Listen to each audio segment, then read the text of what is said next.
यश्छन्दसामृषभो विश्वरूपः छन्दोभ्योऽभ्युददात् सम्बभूव समेन्द्रो विद्यया शृणोतु गोष्ठाभिधानानपुरीदन्तैः परिवृता सर्वस्यै वाचैशाना आगुमामिह वादयेत् ग्रन्थप्रविश्य मम वाचमिमां प्रसुप्तां सञ्जीवयत्यखिलशक्तिधरस्वधाम्ना अन्यांश्च हस्तचरणश्रवणत्वगादीन् प्राणान् नमो भगवते पुरुषाय तुभ्यम् यस्मात् ब्रह्मेन्द्र रुद्रादिदेवतानां श्रियोऽपि च ज्ञानस्फूर्तिः सदा तस्मै हरये गुरवे नमः। सर्वमङ्गलाङ्गल्ये शिवे सर्वार्थसाधिके शरण्ये त्र्यम्बके देवी नारायणि नमोऽस्तुते। मनोजवं मारुततुल्यवेगं जितेन्द्रियं बुद्धिमतां वरिष्ठं वातात्मजं वानरयूथमुख्यं श्रीरामदूतं शिरसा नमामि। बुद्धिर्बलं यशोधैर्यं निर्भयत्वम् अरोगता अजाड्यं वाक्पटुत्वं च हनुमत्स्मरणात् भवेत्। लसतु श्रीमदानन्दतीर्थेन्दुर्नो हृदम्बरे यद्वचश्चन्द्रिका स्वान्तसन्तापं विनिकृन्तति। भवति यदनुभावात् जेडमुकोऽपि वाग्मी जडमतिरभिजन्तुः जायते प्राज्ञमौलिः। सकलवचनचेतो देवता भारती सा मम वचसि निधत्तां सन्निधिं मानसे च। आपादमौलिपर्यन्तं गुरूणाम् आकृतिं स्मरेत् तेन विघ्नाः प्रणश्यन्ति सिद्ध्यन्ति च मनोरथाः। चित्रैः पदैश्च गम्भीरैः वाक्यैर्मानैरखण्डितैः गुरुभावं व्यञ्जयन्ती भातिश्री जयतीर्थवाक्। अर्थिकल्पितकल्पोऽयं प्रत्यर्थिगजकेसरी व्यासतीर्थगुरुर्भूयात् अस्मदिष्टार्थसिद्धये। तपो विद्याविरक्त्यादि सद्गुणौघाकराणं वादिराजगुरून् वन्दे हयग्रीवपदाश्रयान्। गुरुवादिध्वान्तरवये वैष्णवेन्दीवरेन्दवे श्रीराघवेन्द्रगुरवे नमोऽत्यन्तदयालवे। अनवद्यात्मचारित्र्यं वादिखद्योतभास्करं विद्यामान्यगुरुं वन्दे विद्याविद्योतभास्करम्। ज्ञानसद्भक्तिवैराग्यलक्ष्मीभिः परिरञ्जितः विश्वेशो हृदये स्थित्वा वाग्व्यापारं करोतु मे। तपस्वाध्यायशुश्रूषा कृष्णपूजारतं मुनिं विश्वेशमिष्टदं वन्दे कलियुगचक्रवर्तिनम्। श्रीगुरुभ्यो नमः। हरिः ओम्। हयग्रीव हयग्रीव हयग्रीवेति यो वदे तस्य निस्सरते वाणी जन्मकन्या प्रवाहवत्। नारायणं नमस्कृत्य नरं चैव नरोत्तमं देवीं सरस्वतीं व्यासं ततो जयमुदीरये। समुत्स ಸಮುತ್ಸಾರ್ಯ ತಮಸ್ತೋಮಂ ಸನ್ಮಾರ್ಗಂ ಸಂಪ್ರಕಾಶ್ಯ ಚ ಸದಾ ವಿಷ್ಣು ಕದಾಸಕ್ತಂ ಸೇವೆ ಬ್ರಹ್ಮಣ್ಯ ಭಾಸ್ಕರಂ ಸ್ವಸ್ತ್ಯಸ್ತು ಸಮಸ್ತ ಜಗತಾಂ ಅಶೇಷ ಸನ್ಮಂಗಲಾನಿ ಭವಂತು. ಇವತ್ತು ಒಂದು ರೀತಿಯಲ್ಲಿ ತ್ರಿವೇಣಿ ಸಂಗಮ ಅಂತ ಹೇಳಬಹುದು. ಏನು ತ್ರಿವೇಣಿ? ಒಂದು ವೈಶಾಖ ಮಾಸ. ನಿನ್ನೆ ನಾವು ಮನನ ಮಾಡಿದ ಹಾಗೆ ಸಾಂದರ್ಭಿಕವಾಗಿ ಅಪ್ಪಿಯೋ ತಪ್ಪಿಯೋ ಅಂತೂ ವೈಶಾಖ ಮಾಸದ ಮಹಿಮೆಯನ್ನು ಶ್ರವಣ ಮಾಡಿದೆವು. ಅಧಿಕ ಮಾಸದ ಶ್ರವಣ ಮಾಡಬೇಕಾಗಿತ್ತು, ಅಂತೂ ವೈಶಾಖ ಮಾಸದ ಮಹಿಮೆಯನ್ನು ಶ್ರವಣ ಮಾಡಿದೆವು. ಹಾಗಾದರೆ ಮಾಸಗಳಲ್ಲಿ ವೈಶಾಖ ಮಾಸ ಶ್ರೇಷ್ಠ, ಅದು ಗೊತ್ತಿದೆ. ಎರಡನೇದಾಗಿ ಇವತ್ತು ದ್ವಾದಶಿ, ಪರಮಾತ್ಮನಿಗೆ ಪ್ರಿಯವಾದ ದಿನಗಳು ದಿನತ್ರಯ ಅಂತ. ದಶಮಿ, ಏಕಾದಶಿ, ದ್ವಾದಶಿ. ನಮಗೆ ಮೂರು ಬೇಕು: ಜ್ಞಾನ, ಭಕ್ತಿ, ವೈರಾಗ್ಯ. ಆ ವೈರಾಗ್ಯಕ್ಕೆ ಸಂಕೇತವೇ ಏಕಾದಶಿ. ಇನ್ನು ಜ್ಞಾನ ಭಕ್ತಿಗಳಿಗೆ ಸಂಕೇತವಾಗಿ ದಶಮಿ, ದ್ವಾದಶಿ ಅಂತಕ್ಕಂಥ. ಜ್ಞಾನ ದಶಮಿ, ದಶ ಅಂದರೆ ಪೂರ್ಣ, ಮಾ ಅಂದರೆ ಜ್ಞಾನ, ಮೀ ಅಂದರೆ ಉಳ್ಳವರು. ಹಾಗಾದರೆ ದಶಮಿ ಅಂದರೆ ಅರ್ಥ ಪೂರ್ಣವಾದ ಜ್ಞಾನವುಳ್ಳವರು. ವೈರಾಗ್ಯಕ್ಕೆ ಸಂಕೇತ ಏಕಾದಶಿ, ಜ್ಞಾನಕ್ಕೆ ಸಂಕೇತ ದಶಮಿ ಅಂತಕ್ಕಂಥ, ಭಕ್ತಿಗೆ ಸಂಕೇತ ಅದು ದ್ವಾದಶಿ. ಯಾಕೆ ಅಂತಂದರೆ ಮನೋಬುದ್ಧಿ ಇದು ದ್ವಾದಶಿ ಅಂತ ಶ್ರುತಿ ಹೇಳ್ತಾ ಇದೆ. ನಮಗೆ 10 ಇಂದ್ರಿಯಗಳು ಗೊತ್ತು, 11 ಇಂದ್ರಿಯವೂ ಗೊತ್ತು. ಶ್ರುತಿ ಹೇಳುತ್ತೆ 12 ಇಂದ್ರಿಯಗಳು ಅಂತ. ಮನೋಬುದ್ಧಿ, ಮನಸ್ಸು ಮತ್ತು ಬುದ್ಧಿ, ಅದೆರಡನ್ನು ಸೇರಿಸಿದ್ರೆ 5 ಕರ್ಮೇಂದ್ರಿಯ, 5 ಜ್ಞಾನೇಂದ್ರಿಯ, ಮನಸ್ಸು, ಬುದ್ಧಿ ಸೇರಿದ್ರೆ ಎಷ್ಟಾಯಿತು? 12. ಹಾಗಾದರೆ 12 ಇಂದ್ರಿಯಗಳಿಂದ ದೇವರಲ್ಲಿ ನಾವು ಪ್ರೀತಿ ಮಾಡಬೇಕು. ದ್ವಾದಶಿ ಅನ್ನೋದು ಭಕ್ತಿಗೆ ಸಂಕೇತ. ಹಾಗಾದರೆ ಏಕಾದಶಿ, ದಶಮಿ, ದ್ವಾದಶಿ ಅಂತಂದರೆ ವೈರಾಗ್ಯ, ಜ್ಞಾನ, ಭಕ್ತಿಗಳಿಗೆ ಸಂಕೇತ. ಹಾಗಾದರೆ ಇದು ದ್ವಾದಶಿ. ಆದ್ದರಿಂದ ಒಂದು ಪುಣ್ಯತಿಥಿ ಅಂತಾಯಿತು. ಮೂರನೇದು ಇವತ್ತು ಬ್ರಹ್ಮಣ್ಯ ತೀರ್ಥರ ಆರಾಧನೆ. ಬ್ರಹ್ಮಣ್ಯ ತೀರ್ಥರು ಅಂದರೆ ವ್ಯಾಸತೀರ್ಥರು ಸ್ತೋತ್ರ ಮಾಡುತ್ತಾರೆ.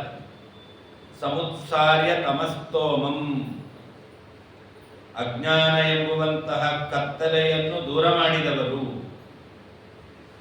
ಸನ್ಮಾರ್ಗಂ ಸಂಪ್ರಕಾಶ್ಯ ಚ, ಒಳ್ಳೆಯ ಮಾರ್ಗವನ್ನು ತೋರಿದವರು. ಆಕಾಶದಲ್ಲಿ ಮೆರೆಯುವವರು.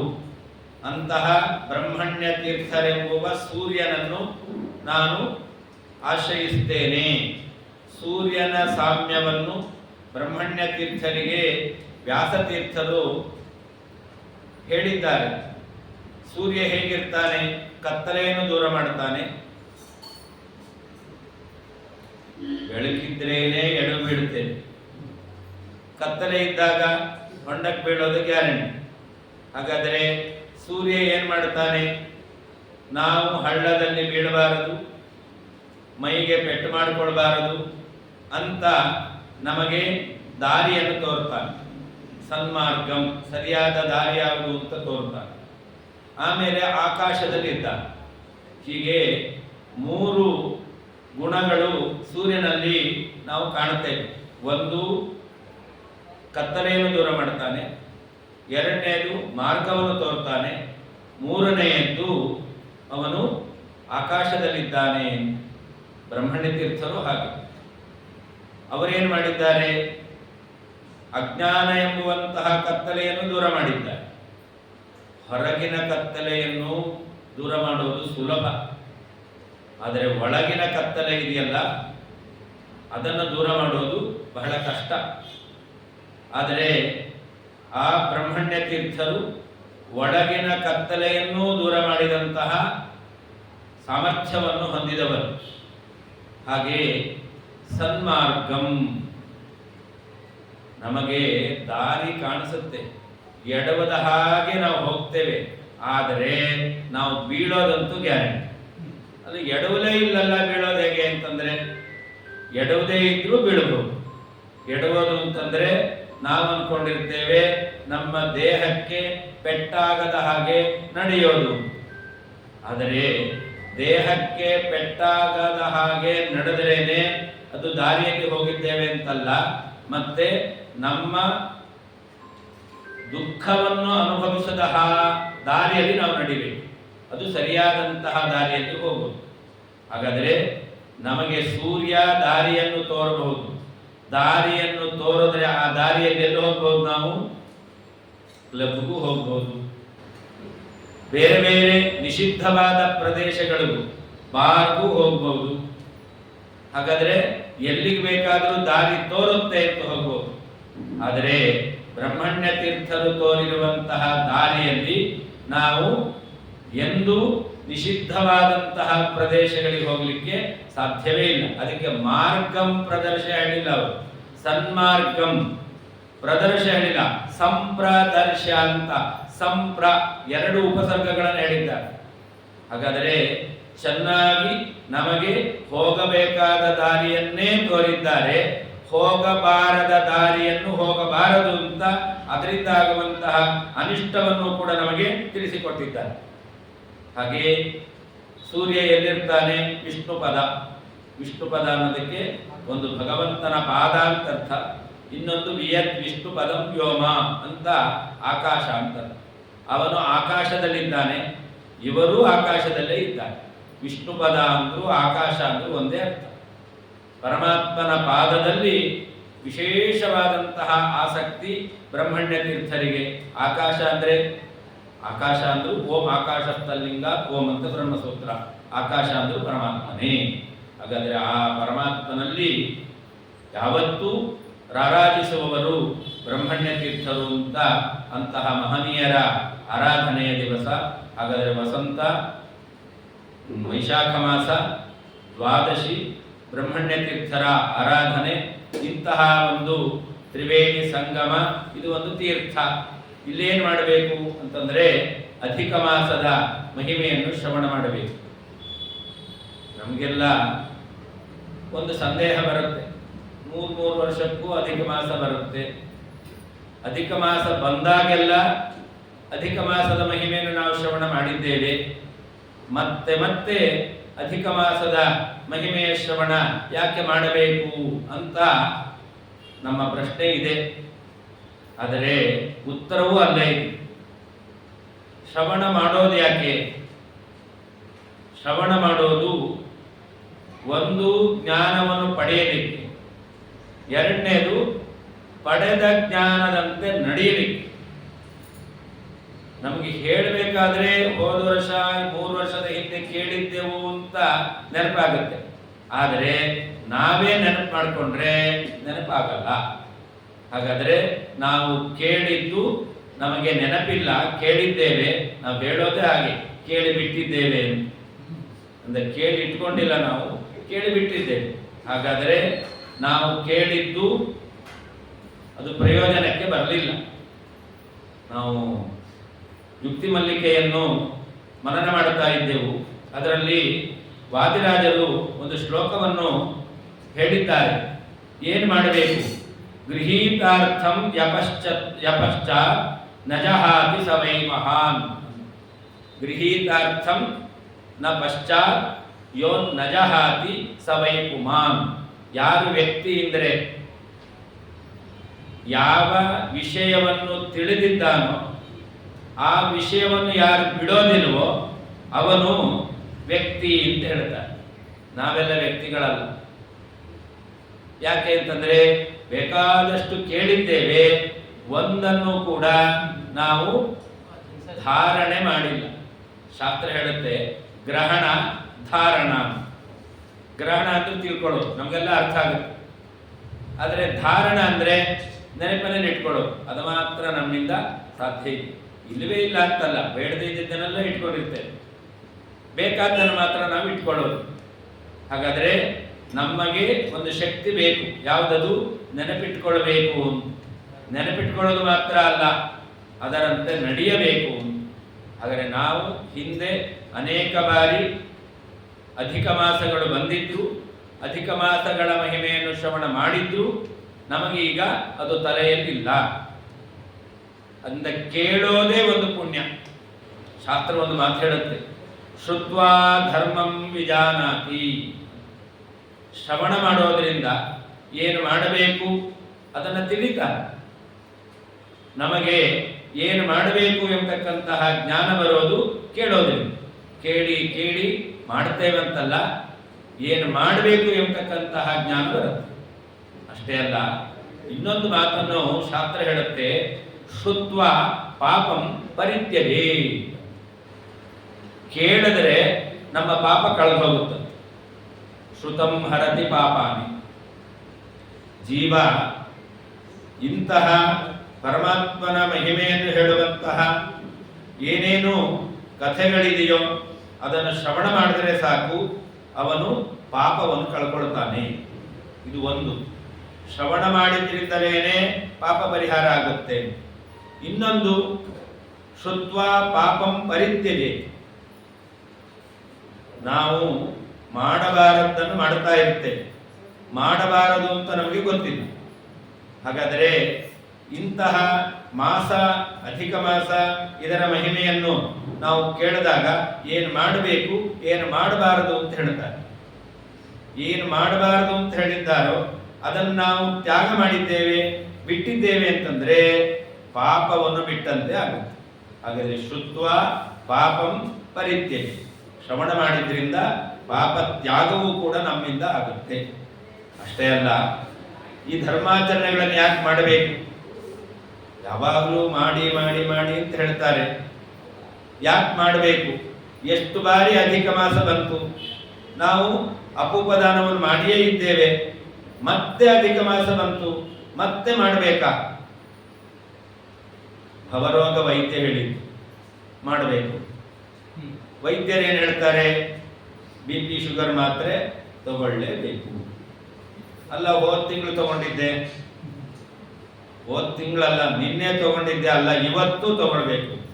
ನಿಮಗೆಲ್ಲ ಗೊತ್ತಿದೆ, BP ಇದ್ದವರು ಮಾತ್ರೆ ತಗೊಳ್ಳಿಲ್ಲ ಅಂತಾದರೆ, ಒಂದು ದಿವಸ ತಗೊಳ್ಳಿಲ್ಲ ಅಂತಾದರೆ ಅದರ ಸೈಡ್ ಎಫೆಕ್ಟ್ ಏನು, ಡಿಫೆಕ್ಟ್ ಏನು, ಅದು ಪರ್ಫೆಕ್ಟ್ ಆಗಿ ಗೊತ್ತಾಗುತ್ತೆ. ಹಾಗಾದರೆ ಒಂದು ದಿವಸ ನಾವು ತೆಗೆದುಕೊಳ್ಳಬೇಕಾದಂತಹ ಮಾತ್ರೆ ಒಂದು ತಿಂಗಳು, ಒಂದು ವರ್ಷ, 10 ವರ್ಷದಿಂದ ತಗೊಂಡಿದ್ದೇವೆ.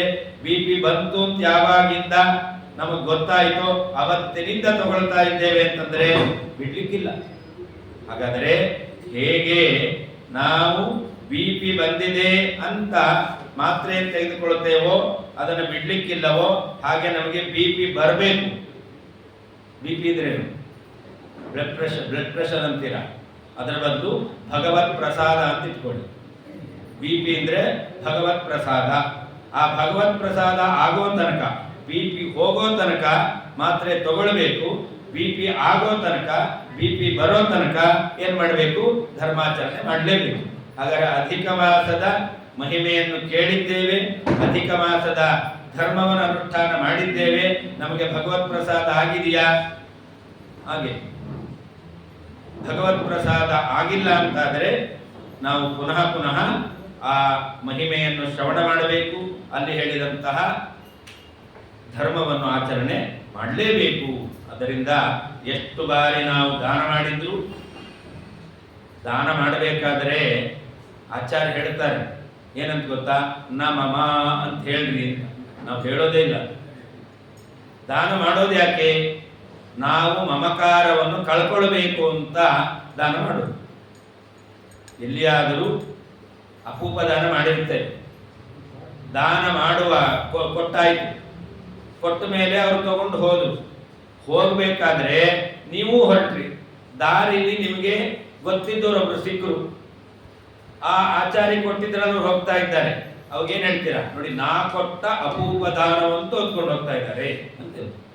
ಅಂದ್ರೆ ನಾ ಕೊಟ್ಟ ಅಂತಲ್ಲಿ ಪುನಃ ನಾವು ನಾನು ನನ್ನದು ಅಂತ ಆ ಮಮಕಾರವನ್ನು ತೋರ್ತೇವೆ. ನಾನು ಕೊಟ್ಟದ್ದು ಅಂತ, ಹಾಗಾದ್ರೆ ಅದು ನಂದು ನಮಮ ಅಂತ ಆಗಿದೆ. ಅಂದಮೇಲೆ ನಾನು ಕೊಟ್ಟಿದ್ದು ಅಂತ ನಮಗೆ ಆ ಅಭಿಮಾನ ಇರಲೇಬಾರದು. ಶಾಸ್ತ್ರ ಹೇಳುತ್ತೆ, ಎಡಗೈಲಿ ಕೊಟ್ಟಿದ್ದು ಬಲಗೈ ಗೊತ್ತಾಗಬಾರ್ದು, ಬಲಗೈ ಕೊಟ್ಟದ್ದು ಎಡಗೈ ಗೊತ್ತಾಗಬಾರ್ದು ಅಂತ. ನಾವೇನ್ ಮಾಡ್ಕೊಂಡ್ ಬರ್ತೇವೆ? ಅವ್ರ ಪಾಡಿಗೆ ಆಚಾರ ಹೋಗ್ತಿದ್ವಿ, ಯಾರೋ ನಿಮ್ಗೇನೋ ಎದುರುಗಡೆ ನಿಮಗೆ ಗೊತ್ತಿದ್ದವರು ಸಿಕ್ಕಿದ್ದಾರೆ, ಏನ್ ಮಾಡ್ತೀರಾ? ನೋಡಿ, ನಾನು ಮಠಕ್ಕೆ ಹೋಗಿದ್ದೆ ಅಥವಾ ಮಧ್ವ ಸಂಘಕ್ಕೆ ಹೋಗಿದ್ದೆ, ಅಲ್ಲಿ ದಾನ ಮಾಡಿದೆ, ಈ ಆಚಾರ್ಯ ಕೊಟ್ಟೆ, ಅವರು ಈಗ ತಗೊಂಡು ಹೋಗ್ತಾ ಇದ್ದಾರೆ, ನಾ ಕೊಟ್ಟ ಅಪೂಪವನ್ನೇ ತೋರಿಸ್ಕೊಂಡು ಹೋಗ್ತಾ ಇದ್ದಾರೆ. ನಮಮ ಅಂತಿರ್ತೇವೆ, ಕೊಟ್ಟ ಮೇಲೂ ಕೂಡ ನಾನು ಕೊಟ್ಟದ್ದು ಎಂಬುದಾಗಿ ಅಲ್ಲಿಯೂ ಮಮಕಾರ ಎಂಬತಕ್ಕಂಥದ್ದು ಬಿಡೋದಿಲ್ಲ. ಎಲ್ಲಿಯ ತನಕ ನಮಗೆ ಈ ಮಮಕಾರ ಎಂಬತಕ್ಕಂಥದ್ದು ಹೋಗೋದಿಲ್ವೋ ಅಲ್ಲಿ ತನಕ ನಾವು ಮಾಡಿದಂತಹ ದಾನ ಧರ್ಮಗಳು ಅದು ಪೂರ್ಣವಾದ ಫಲವನ್ನು ಕೊಡೋದಿಲ್ಲ. ಹಾಗಾದರೆ ನಾವು ಮಾಡಬೇಕಾದರೆ ತಿಳಿದು ಮಾಡಬೇಕು ಅಂತ ಶಾಸ್ತ್ರ ಹೇಳಿದೆ. ಹಾಗೆ ಅಧಿಕ ಮಾಸದಲ್ಲಿ, ಅಧಿಕ ಮಾಸ ಅಂದ್ರೆ ಏನು? ಯಾಕೆಂತಂದ್ರೆ ನಮಗೆ ಗೊತ್ತಿದೆ, ಆದರೂ ಅಧಿಕ ಮಾಸದ ಮಹಿಮೆಯನ್ನು ಹೇಳುವಂತಹ ಪದ್ಮಪುರಾಣ ಮತ್ತು ಬೃಹನ್ನಾರದೀಯ ಪುರಾಣ ಎರಡೂಗಳು ಏನ್ ಹೇಳ್ತಾವೆ? ಅಧಿಕ ಮಾಸದ ಮಹಿಮೆಯನ್ನು ಹೇಳುವ ಪುಸ್ತಕ ಮನೆಯಲ್ಲಿದ್ರೆ ಸಾಕಂತ. ಹಾಗಾದ್ರೆ ಮುಂದಿನ ಸರ್ತಿ ಅಧಿಕ ಮಾಸ ಬರೋಷ್ಟರಲ್ಲಿ ಅಧಿಕ ಮಾಸದ ಮಹಿಮೆ ಪುಸ್ತಕ ತಂದು ನಾವು ಶೋಕೇಸಲ್ಲೇ ಇಟ್ಟಿರ್ತೇವೆ. ಮಾಡ್ರಿ, ಖಂಡಿತ. ಯಾಕೆ ಅಂತಂದ್ರೆ ಕೆಲವೊಂದು ಬಾರಿ ನಿಮ್ಗೆಲ್ಲ ಗೊತ್ತೇ ಇದೆ, ಹೋಗುವ ದಾರಿಯಲ್ಲಿ ರಾಯರ ಮಠ ಇದೆ ಅಂತಾದ್ರೆ ಅನೇಕ ಜನರು ಹೋಗೋದನ್ನು ನೋಡಿ ನೋಡಿ ನೋಡಿ ನಾವು ಹೋಗೋಣ ಅಂತ ಅನ್ಸುತ್ತೆ. ಕೆಲವರು ಹೇಳ್ತಾರೆ, ನಾನು ಅದೇ ದಾರಿಯಲ್ಲಿ ಹೋಗ್ತೇನೆ, ಒಂದು ದಿವಸ ಮಠದೊಳಗಡೆ ಹೋಗಿಲ್ಲ ಅಂತ. ಹಾಗಾದ್ರೆ ಆ ದಾರಿಯಲ್ಲಿ ಹೋಗ್ತಾ ಹೋಗ್ತಾ ಏನಾಗುತ್ತೆ? ಎಲ್ಲರೂ ಹೋಗ್ತಾ ಇದ್ದಾರೆ, ನನಗೂ ಹೋಗಬೇಕು ಅಂತ ಅನ್ಸುತ್ತೆ. ಹಾಗೆ ಮನೆಯಲ್ಲಿ ಅಧಿಕ ಮಾಸದ ಮಹಿಮೆಯ ಪುಸ್ತಕವನ್ನು ಇಟ್ಕೊಂಡಿದ್ದೇವೆ ಅಂತಂದ್ರೆ, ಪುಸ್ತಕ ಇಟ್ಕೊಂಡ್ರೇನೆ ಒಂದು ಪುಣ್ಯ ಇದೆ ಅಂತ ಅಧಿಕ ಮಾಸದ ಮಹಿಮೆಯನ್ನು ಹೇಳುವಂತಹ ಪದ್ಮಪುರಾಣ, ಬೃಹನ್ನಾರದೀಯ ಪುರಾಣ ಹೇಳಿದೆ. ಪುಸ್ತಕ ಇಟ್ಟುಕೊಂಡ್ರೆ ಒಂದು ಪುಣ್ಯ. ಏನು ಪುಣ್ಯ ಬಂತು? ಆ ಪುಸ್ತಕ ಇಟ್ಕೊಂಡಿದ್ರಿಂದ ಅದು ಎಲ್ಲಿಟ್ಟಿದ್ದು? ಎಲ್ಲೋ ಪೆಟ್ಟಿಗೆಯಲ್ಲಿ ಬೀಗ ಹಾಕಿ ಇಟ್ಟದ್ದಲ್ಲ. ಅದಕ್ಕೆ ನಾನು ಹೇಳಿದ್ದು ಶೋಕೇಸಲ್ಲಿ. ಹಾಗಾದ್ರೆ ಶೋಕೇಸಲ್ಲಿ ಇಟ್ಟಿರ್ತೀರಾ, ಹೋಗ್ತಾ ಬರ್ತಾ ನೋಡ್ತಾ ಇರ್ತೀರಾ ಅಂತಂದ್ರೆ ಯಾವಾಗಲಾದ್ರೂ ಒಂದು ಬಾರಿ ಆ ಪುಸ್ತಕದಲ್ಲಿ ಏನಿದೆ ಅಂತ ನೋಡೋಣ ಅಂತ ಪುಸ್ತಕ ಇದ್ದದ್ರಿಂದ ದೇವರು ಬುದ್ಧಿ ಕೊಡ್ತಾನೆ. ದಾರಿಯಲ್ಲಿ ಹೋಗ್ತಾ ಇದ್ದೆವು, ತುಂಬಾ ಜನ ಮಠದೊಳಗೆ ಹೋಗ್ತಾ ಇದ್ರು, ನಾವು ಹೋಗೋಣ ಅಂತ ಹೇಗೆ ಅನ್ನಿಸ್ತೋ, ರಾಯರ ಅನುಗ್ರಹವನ್ನು ಪಡೆಯಲಿಕ್ಕೆ ನಮಗೆ ದಾರಿ ಸಿಗ್ತೋ, ದಾರಿಯಲ್ಲಿ ಹೋಗುವವರಿಗೆ ದಾರಿ ಆಯಿತು, ಒಂದು ನಮಗೆ ಗತಿ ಆಯಿತು. ಹಾಗೆ ಈ ಪುಸ್ತಕ ಇದ್ರೂ ಕೂಡ ಅದು ನಮಗೆ ಒಂದಲ್ಲ ಒಂದು ರೀತಿಯಲ್ಲಿ ಒಂದು ಕಾಲದಲ್ಲಿ ನಮ್ಮನ್ನು ಓದಿ ಅದರಂತೆ ನಡೆಯುವಂತೆ ಓದ್ತಾ ಇರ್ತೇವೆ. ಓದದಾಗೆಲ್ಲ ನಡಿಬೇಕು ಅಂತ ಅನ್ಸಲ್ಲ. ಅನೇಕ ಬಾರಿ ಓದಿದಾಗ ನಾವು ಆ ರೀತಿಯಲ್ಲಿ ಮಾಡೋಣ ಅಂತ ನಮ್ಗೆ ಅನ್ಸುತ್ತೆ. ಅದರಿಂದಾಗಿ ಅಧಿಕ ಮಾಸ ಮಹಿಮೆ, ಅದರ ಶ್ರವಣ, ಆ ಪುಸ್ತಕವನ್ನು ಮನೆಯಲ್ಲಿಟ್ಕೊಳ್ಳೋದು, ಇದೆಲ್ಲವೂ ಕೂಡ ಪುಣ್ಯಕಾರಕ ಎಂಬುದಾಗಿ ಉಲ್ಲೇಖ ಮಾಡಿದ್ದಾರೆ. ಅಧಿಕ ಮಾಸ ಅಂದ್ರೆ ಏನು? ಯಸ್ಮಿನ್ ಮಾಸೆ ನ ಸಂಕ್ರಾಂತಿ ಸಂಕ್ರಾಂತಿ ದ್ವಯಮೇವ ಚ ಮಲಮಾಸಸ್ಯ ವಿಜ್ಞೇಯಃ ಮಾಸಸ್ಯಾತ್ತು ತ್ರಯೋದಶಃ ಚಾಂದ್ರೋ ಮಾಸೋ ಹ್ಯಸಂಕ್ರಾಂತೋ ಮಲಮಾಸ ಪ್ರಕೀರ್ತಿತಃ. ಎರಡನ್ನು ಹೇಳ್ತಾರೆ ಒಟ್ಟಿಗೆ, ಒಂದು ಮಲಮಾಸ, ಇನ್ನೊಂದು ಕ್ಷಯಮಾಸ. ಯಾವ ಮಾಸದಲ್ಲಿ ಸಂಕ್ರಾಂತಿಯೇ ಬರಲಿಲ್ವೋ, ಸಂಕ್ರಮಣ, ಮೇಷ ಸಂಕ್ರಮಣ, ವೃಷಭ ಸಂಕ್ರಮಣ, ನಮ್ಗೆ 2 ಸಂಕ್ರಮಣ ಗೊತ್ತು, ನಮಗೆ ಇನ್ಯ 10 ಗೊತ್ತಿಲ್ಲ ನಮ್ಗೆ. ಯಾಕೆ ಒಂದು ದಕ್ಷಿಣಾಯನ ಪುಣ್ಯಕಾಲ ಅಂತ ನಾವು ಕೇಳಿದ್ದೇವೆ, ಆಮೇಲೆ ಉತ್ತರಾಯಣ ಪುಣ್ಯಕಾಲ ಅಂತ. ಅದೆರಡೂ ಕೂಡ ಸಂಕ್ರಮಣವೇ. ಸೂರ್ಯ ಯಾವ ರಾಶಿಯನ್ನು ಪ್ರವೇಶ ಮಾಡ್ತಾನೋ ಅದನ್ನು ಸಂಕ್ರಮಣ ಅಂತ ಕರೀತಾರೆ. ಯಾವ ತಿಂಗಳಿನಲ್ಲಿ ಮಾಸದಲ್ಲಿ ಸಂಕ್ರಮಣ ಬರೋದೇ ಇಲ್ವೋ ಅದನ್ನ ಅಸಂಕ್ರಾಂತ ಮಾಸ ಅಂತ ಕರೀತಾರೆ, ಅದನ್ನು ಮಲಮಾಸ ಅಂತ ಕರೀತಾರೆ, ಮಲಿಮ್ಲುಜ ಮಾಸ ಅಂತ ಕರೀತಾರೆ, ಅಥವಾ ಪುರುಷೋತ್ತಮ ಮಾಸ ಅಂತ ಕರೀತಾರೆ. ಹೀಗೆ ಒಂದೇ ಆ ಮಾಸಕ್ಕೆ ಅನೇಕ ಹೆಸರುಗಳಿವೆ. ಇನ್ನೊಂದು ಕ್ಷಯ ಮಾಸ ಅಂತಿದೆ. ಯಾವ ತಿಂಗಳಿನಲ್ಲಿ 2 ಸಂಕ್ರಮಣ ಬರುತ್ತೋ ಅದನ್ನು ಕ್ಷಯ ಮಾಸ ಅಂತ ಕರೀತಾರೆ. ಬಂದಿತ್ತು ಹಿಂದೆ, ಒಂದು 10-15 ವರ್ಷಗಳ ಹಿಂದೆ ಕ್ಷಯಮಾಸ ಎಂತಕ್ಕಂಥದ್ದು ಕೂಡ ಬಂದಿತ್ತು. 2 ಸಂಕ್ರಮಣ ಎಂತಕ್ಕಂಥದ್ದು ಇದೆ ಅಂದರೆ ಕ್ಷಯಮಾಸ. ಸಂಕ್ರಮಣವೇ ಇಲ್ಲ ಅಂತಾದರೆ ಅದನ್ನ ಮಲಮಾಸ ಎಂಬುದಾಗಿ ಕರೀತಾರೆ. ಈಗ ಮುಂದೆ ಜ್ಯೇಷ್ಠ ಮಾಸದಲ್ಲಿ ಪಾಡ್ಯದಿಂದ ಹಿಡಿದು ಅಮಾವಾಸ್ಯೆಯ ತನಕ ಅಲ್ಲಿ ಸಂಕ್ರಮಣ ಎಂತಕ್ಕಂಥದ್ದಿಲ್ಲ. ಆದ್ದರಿಂದ ಈ ಮಾಸವನ್ನು ಮಲಮಾಸ ಅಂತ ಕರೀತಾರೆ. ಮಲಮಾಸ ಯಾಕೆ? 2 ರೀತಿಯಲ್ಲಿ ಅದು ಮಲಮಾಸ. ಉಪನಯನ ಮಾಡಲ್ಲ, ಗೃಹ ಪ್ರವೇಶ ಮಾಡಲ್ಲ, ಮದುವೆ ಮಾಡಲ್ಲ, ಮನೆ ಖರೀದಿ ಮಾಡಲ್ಲ, ಸೈಟನ್ನು ತಗೊಳ್ಳಲ್ಲ, ರಿಜಿಸ್ಟ್ರೇಷನ್ ಮಾಡ್ಕೊಳ್ಳಲ್ಲ. ಈ ರೀತಿಯಲ್ಲಿ ಏನು ಶುಭ ಇದೆಯೋ ಯಾವುದನ್ನು ಮಾಡಲ್ಲ. ಆದ್ರಿಂದ ಅದು ಮಲ. ಹಾಗಾದರೆ ಅಶುಭವಾದ ಮಾಸ ಅಂತ ಒಂದರ್ಥ. ಪುಣ್ಯ ಕರ್ಮಗಳು ನಡೆಯಲ್ಲ, ಆದ್ದರಿಂದಾಗಿ ಇದನ್ನು ಮಲಮಾಸ ಅಂತ ಕರೀತಾರೆ. ಆದರೆ ಪುಣ್ಯ ಕರ್ಮಗಳನ್ನು ನಾವು ಮಾಡಲಿಲ್ಲ, ಮನೆ ಗೃಹ ಪ್ರವೇಶ ಮಾಡಲಿಲ್ಲ, ಮನೆ ಕಟ್ಟಲಿಲ್ಲ, ಮನೆ ಕಟ್ಟೋದನ್ನ ಆರಂಭ ಮಾಡಲಿಲ್ಲ, ಉಪನಯನ ಮಾಡಲಿಲ್ಲ, ಇಂತಹ ಸತ್ಕರ್ಮ ಮಾಡಲಿಲ್ಲ ಅಂತಾದರೆ ಸತ್ಕರ್ಮವನ್ನೇ ಮಾಡಬಾರದು ಅಂತಿಲ್ಲ. ಮನೆಯಲ್ಲಿ ಒಂದು ಮದುವೆ ಅಂತಂದ್ರೆ ಏನೋ ತರಾತುರಿಯಲ್ಲಿ ಮದುವೆ ಫಿಕ್ಸ್ ಆಯಿತು ಅಂತಂದ್ರೆ ಅದಕ್ಕೆ ಅನುಗುಣವಾಗಿ ನಾವು ಸಿದ್ಧತೆ ಮಾಡಿಕೊಳ್ಳುತ್ತೇವೆ. ಒಂದು ವೇಳೆ ಒಂದು 5-6 ತಿಂಗಳು ವಿಳಂಬ ಆಗುತ್ತೆ ಅಂತಂದ್ರೆ ನಮಗೇನು ಆ ಸಿದ್ಧತೆಯಲ್ಲಿಯೇನೆ ನಾವು ಕಾಲವನ್ನು ಕಳೀತಾ ಇರ್ತೇವೆ. ಅದಕ್ಕೆ ಹೇಳಿದ್ರು, ಈ ತಿಂಗಳಿನಲ್ಲಿ ನಿಮಗೆ ಮದುವೆಯ ಸಂಭ್ರಮ ಇಲ್ಲ, ಉಪನಯನದ ಸಂಭ್ರಮ ಇಲ್ಲ, ಆ ನಿಮಿತ್ತ ಕಾಲ ಕಳಿಲಿಕ್ಕಿಲ್ಲ. ಕಾಲ ಕಳಿತು ಅಂತ ಆಗಬಾರ್ದು, ಕಾಲ ವ್ಯರ್ಥ ಆಯಿತು ಅಂತ ಆಗಬಾರ್ದು.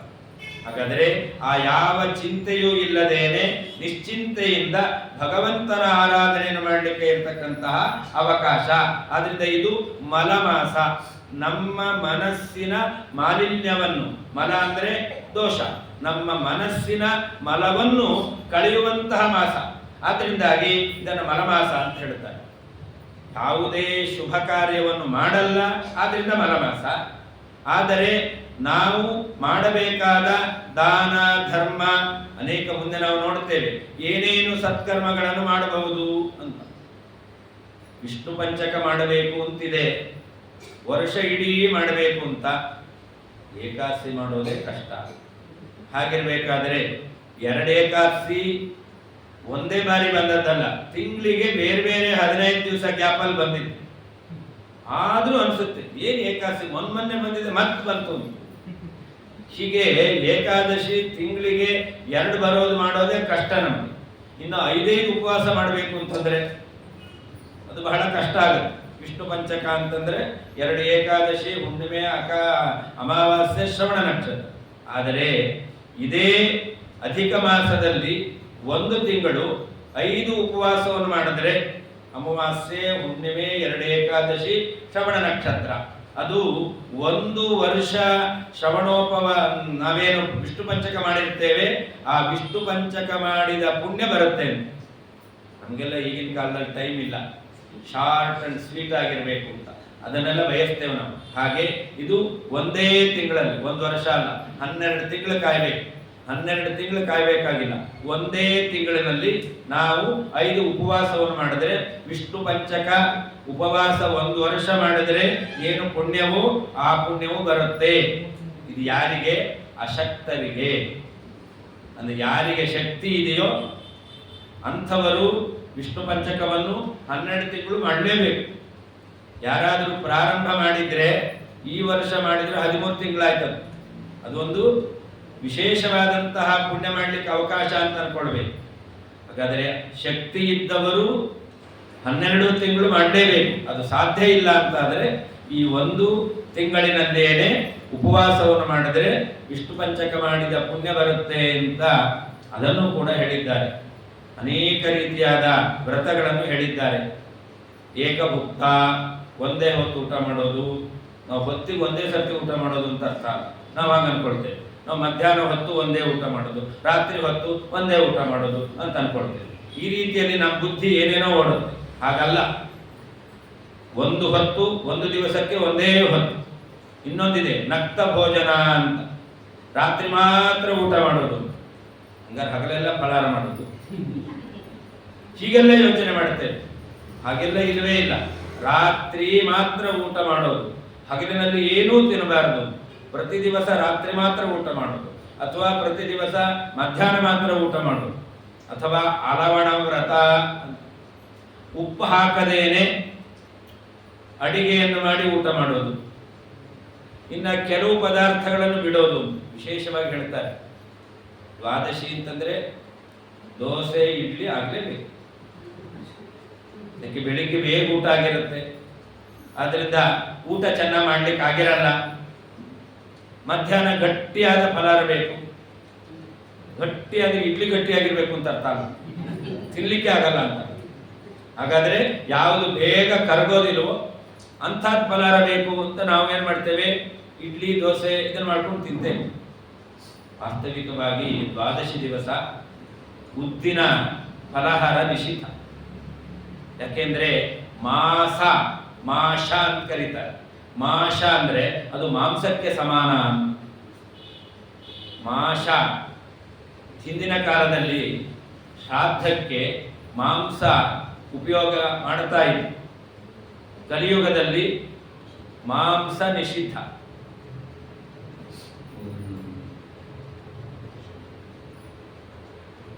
ಪಿತೃಗಾಥಾ ಅಂತ ಹರಿವಂಶದಲ್ಲಿ ಬೇರೆ ಬೇರೆ ಪುರಾಣಗಳಲ್ಲೂ ಇದೆ. ನಾವು ಸಪ್ತವ್ಯಾಧ ದಶಾರಣ್ಯೇಶು ಮೃಗ ಕಾಲಂಜರೇ ಗಿರವು ಅಂತ ಶ್ರಾದ್ದದಲ್ಲಿ ಒಂದು ಶ್ಲೋಕ ಹೇಳ್ತೇವೆ. ಅವರು 5 ಜನ್ಮಗಳಲ್ಲಿ ಬೇರೆ ಬೇರೆ ರೂಪವನ್ನು ಪಡ್ಕೊಂಡ್ರು. ಆದರೆ ಅವರು ಆ ಪಾಪದಿಂದ ಬೇರೆ ಬೇರೆ ಜನ್ಮವನ್ನು ಪಡ್ಕೊಂಡ್ರು ಕೂಡ ಅವರಿಗೆ ಆ ಮುಕ್ತಿಯನ್ನು ಪಡೆಯುವಂತ ಸೌಭಾಗ್ಯ ಬಂತು. ಯಾಕೆ ಅಂತಂದ್ರೆ ಅವರು ಗೋಹತ್ಯೆ ಮಾಡ್ತಾರೆ.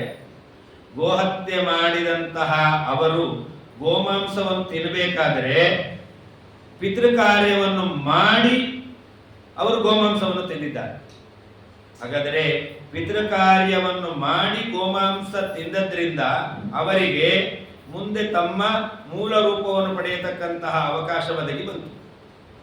ಯಾರು ಮಾಡಿಕೊಟ್ರು ಅವಕಾಶವನ್ನು, ಯಾರು ಗೋಹತ್ಯೆಯನ್ನು ಮಾಡಿದನೋ ಆ ವ್ಯಕ್ತಿ ಯಾವ ಗೋವನ್ನು ಸಂಹಾರ ಮಾಡಿದನೋ ಆ ಗೋವೇ ಅವನಿಗೆ ಹೆಂಡತಿಯಾಗಿ ಅವನಿಗೆ ವೈರಾಗ್ಯ ಬರುವ ಹಾಗೆ ಮಾಡಿದ್ದಾಳೆ.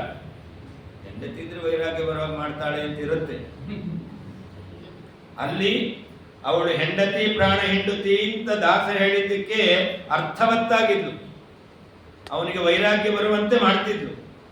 ಅವನಿಗೆ ಸಂಸಾರದಲ್ಲಿ ವೈರಾಗ್ಯ ಬಂತು. ಕೊನೆಯಲ್ಲಿ ಕೇಳ್ತಾನ ಅವನು ವಿರಕ್ತನಾಗಿ ಹೋಗ್ಬೇಕಾರೆ, ಯಾರು ನೀನು ನನ್ನನ್ನು ಇಷ್ಟು ಕಾಡ್ದಿಲ್ಲ, ವೈರಾಗ್ಯ ಬರುವಂತೆ ಮಾಡ್ದಲ್ಲ, ಹೆಂಡತಿ ಸಂತತಿ 1000 ಆಗಲಿ ಅಂತ ಹೇಳಿದ್ದಾರೆ. ಎಂತ ಹೆಂಡತಿ? ಪ್ರಾಣ ಹಿಂಡುವಂತ ಹೆಂಡತಿಯೇ ಬೇಕು. ಯಾಕೆಂದ್ರೆ ವೈರಾಗ್ಯ ಬರಬೇಕು ಅಂತ. ಹಾಗಾದ್ರೆ ಅವನು ಕೇಳ್ತಾನೆ, ನನಗೆ ವಿರಕ್ತಿ ಬರುವ ಹಾಗೆ ಮಾಡಿರ್ತಕ್ಕಂತಹ ವ್ಯಕ್ತಿ ನೀನು, ಯಾರು ನೀನು? ಅವಾಗ ಹೇಳ್ತಾಳೆ, ಯಾರನ್ನು ನೀನು ಕೊಂದಿದ್ಯೋ ಆ ಗೋವೇ ನಾನು, ಈಗ ನಿನಗೆ ಹೆಂಡತಿಯಾಗಿ. ಹಾಗಾದರೆ ಈ ಫಲ ಯಾಕೆ ಬಂತು? ಅವರು ಆ ಗೋಮಾಂಸ ಅದನ್ನ ಪಿತೃಗಳಿಗೆ ಅಂತ ಅರ್ಪಣೆ ಮಾಡಿ ತಿಂದಿದ್ರು. ಹಾಗಾದರೆ ಆಗಿನ ಕಾಲದಲ್ಲಿ ಶ್ರಾದ್ದದಲ್ಲಿ ಮಾಂಸ ತಿನ್ನುವಂತಹ ಉಪಯೋಗ ಮಾಡುವಂತಹ ವಿಧಾನ ಇತ್ತು. ಆದರೆ ಕಲಿಯುಗದಲ್ಲಿ ಶ್ರಾದ್ದಕ್ಕಲ್ಲ, ಯಾವತ್ತೂ ಮಾಂಸವನ್ನು ತಿನ್ನಬಾರದು ಅಂತ ಎಲ್ಲರಿಗೂ ವಿಧಾನವನ್ನು ಮಾಡಿದ್ದಾರೆ. ಅದರ ಬದಲು ಶ್ರಾದ್ದದ ದಿವಸ ಮಾಷ ಭಕ್ಷ್ಯ ಒಂದೋ ಜಾಂಗೀರ್ ಮಾಡ್ರಿ, ಉದ್ದಿನ ವಡೆ ಅಂತ ಗ್ಯಾರಂಟಿ. ಹಾಗಾದ್ರೆ ಯಾಕೆ ಬಂತು ಅಂದ್ರೆ ಮಾಂಸದ ಬದಲು ಮಾಷ ಬಂದಿದೆ. ಹಾಗಾದ್ರೆ ದ್ವಾದಶಿ ದಿವಸವೂ ಕೂಡ ಅದು ನಿಷಿದ್ಧ. ಯಾಕೆ ಅಂತಂದ್ರೆ ಅದು ಮಾಂಸಕ್ಕೆ ಸಮಾನವಾದದ್ದು. ಅದು ಬಂದ್ರೆ ಅದೆಲ್ಲ ಅದೇ ಸರ್ವೇ ನಿಯಮ ಶಾಪವಾದ.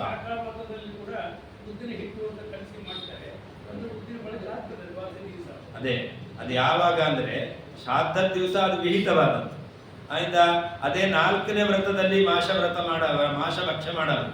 ಯಾಕೆ? ಅಲ್ಲಿ ದ್ವಿದಳ ಅದು ನಿಷಿದ್ಧವಾದದ್ದು. ಮೊದಲನೇದರಲ್ಲಿ ಬರುತ್ತೆ, ಆದ್ರಿಂದ ಮಾಡೋದು. ಅಂದ್ರೆ ಅದು ಶಾಖಾವ್ರತದಲ್ಲಿ ಮಾಷ ಎಂಬತಕ್ಕಂಥದ್ದು ನಿಷಿದ್ಧ ಅಲ್ಲ. ಆದ್ರಿಂದ ಅವಾಗ ಬೇರೆ ಖಾರ ತಿನ್ಲಿಕ್ಕಾಗಲ್ಲ.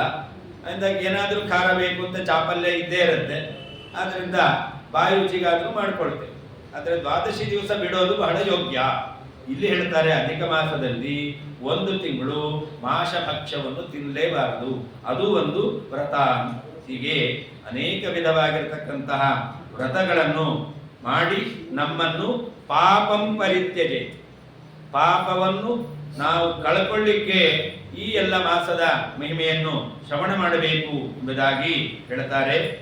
ಅದನ್ನು ಹೇಳ್ತಾರೆ, ಮಲಾಪಕರ್ಷಕೋ ಮಾಸಃ ಮಲಮಾಸಃ ತಥೋ ಬುಧೈಃ ನಿರ್ಧಾರಿತಃ ವಸಿಷ್ಠಾದ್ಯೈಃ ಪುರಾಣೈಃ ವೇದಚಿಂತಕೈಃ ಮಲಂತು ಪಾತಕಂ ನಾಮ ಸ್ನಾನದಾನಾದಿ ದೀಪಕೈಃ ಕ್ರಿಯತೆ ಭಸ್ಮತ ಸರ್ವಂ ಪುರುಷೋತ್ತಮ ಪೂಜಕೈಃ.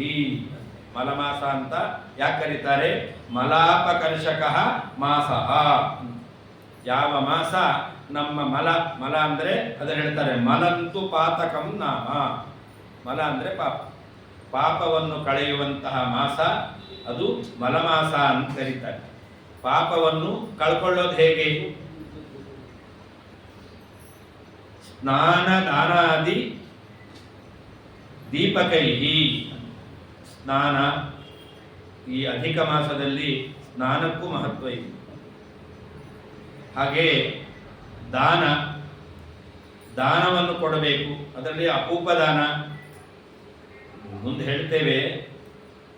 33 ದಿನ ಅಥವಾ 30 ದಿನ ಪ್ರತಿ ದಿವಸವೂ ಅಪೂಪ ದಾನ ಮಾಡಬೇಕಂತ.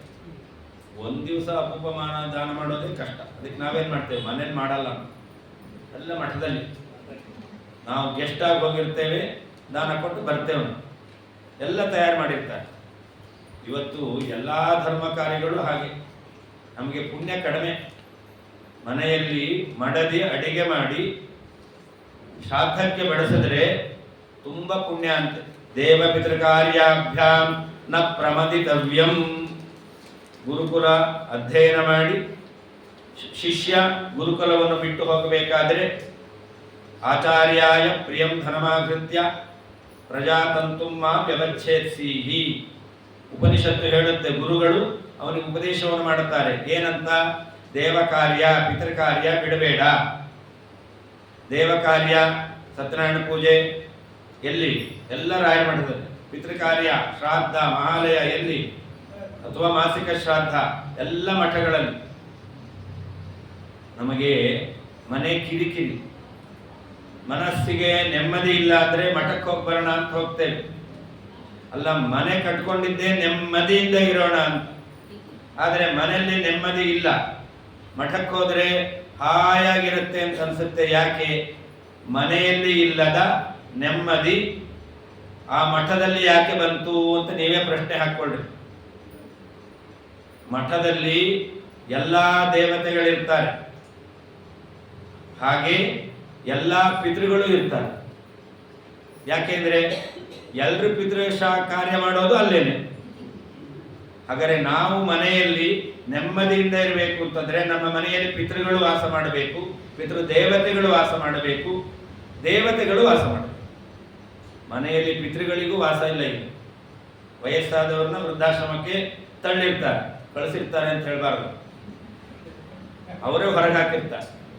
ಹಾಗಾದರೆ ಹಿರಿಯರನ್ನು ನಾವು ಮನೆಯಲ್ಲಿ ಇಟ್ಕೊಳ್ಳಲ್ಲ, ಪಿತೃಗಳನ್ನು ಮನೆಯಲ್ಲಿ ಇಟ್ಕೊಳ್ಳಲ್ಲ. ಅದು ನಮ್ಮನೆ ಸಂಪ್ರದಾಯ ಆಗೋಗಿದೆ. ನಮ್ಮ ಅಪ್ಪ ಇಟ್ಕೊಂಡಿರ್ಲಿಲ್ಲ ಅಂದ್ರೆ ನಾನು ಇಟ್ಕೊಳ್ಳಲ್ಲ ಅಂತಾನೆ. ಆದರೆ ಈಗ ಅವರಪ್ಪ ಇಟ್ಕೊಂಡಿದ್ರು ಅಂತ ಅದನ್ನು ನೋಡಲ್ಲ.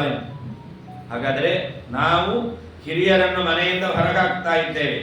ಅದಲ್ಲ, ಪಿತೃಗಳಿರಬೇಕು, ಪಿತೃ ದೇವತೆಗಳಿರಬೇಕು, ಪಿತೃ ಕಾರ್ಯ ಮನೆಯಲ್ಲಿ ನಡಿಬೇಕು. ಹಾಗೆ ದೇವ ಕಾರ್ಯಗಳು ಎಲ್ಲ ಮನೆಯಲ್ಲೇ ನಡಿಬೇಕು. ಗೃಹ ಪ್ರವೇಶ ಹೋಮ ಒಂದು ಮನೆಯಲ್ಲಿ ನಡೆಯುತ್ತೆ. ಅದು ಯಾವಾಗ ಮಠದ ನಡೆಯುತ್ತೋ ಗೊತ್ತಿಲ್ಲ, ಇನ್ನು ಬಂದಿಲ್ಲ. ಉಳಿದಿದ್ದೆಲ್ಲ ಹೋಮ ಹವನಗಳೆಲ್ಲ ಮಠದಲ್ಲೇ ನಡೀತಾ ಇದೆ. ಆನ್ಲೈನಲ್ಲಿ ಮಂತ್ರ ಹೇಳೋದು ಬಂದಿದೆ ಅಷ್ಟೇ, ಹೋಮ ಮಾಡೋದು ಬಂದಿದೆ. ಹಾಗಾದ್ರೆ ಹೋಮ ಗೃಹ ಪ್ರವೇಶ ಹೋಮ ಮನೆಯಲ್ಲಿ ಅಂತ ಬಂದಿದೆ. ಉಳಿದಿದ್ದೆಲ್ಲವೂ ಕೂಡ ಅದು ಮಠದಲ್ಲಿ ಅಂತ ಆಗಿದೆ. ಹಾಗಾಗಬಾರದು, ಮನೆಯಲ್ಲೇ ಆಗಬೇಕು ಅಂತ. ಹೀಗೆ ಸ್ನಾನ, ದಾನ, ಹೋಮ,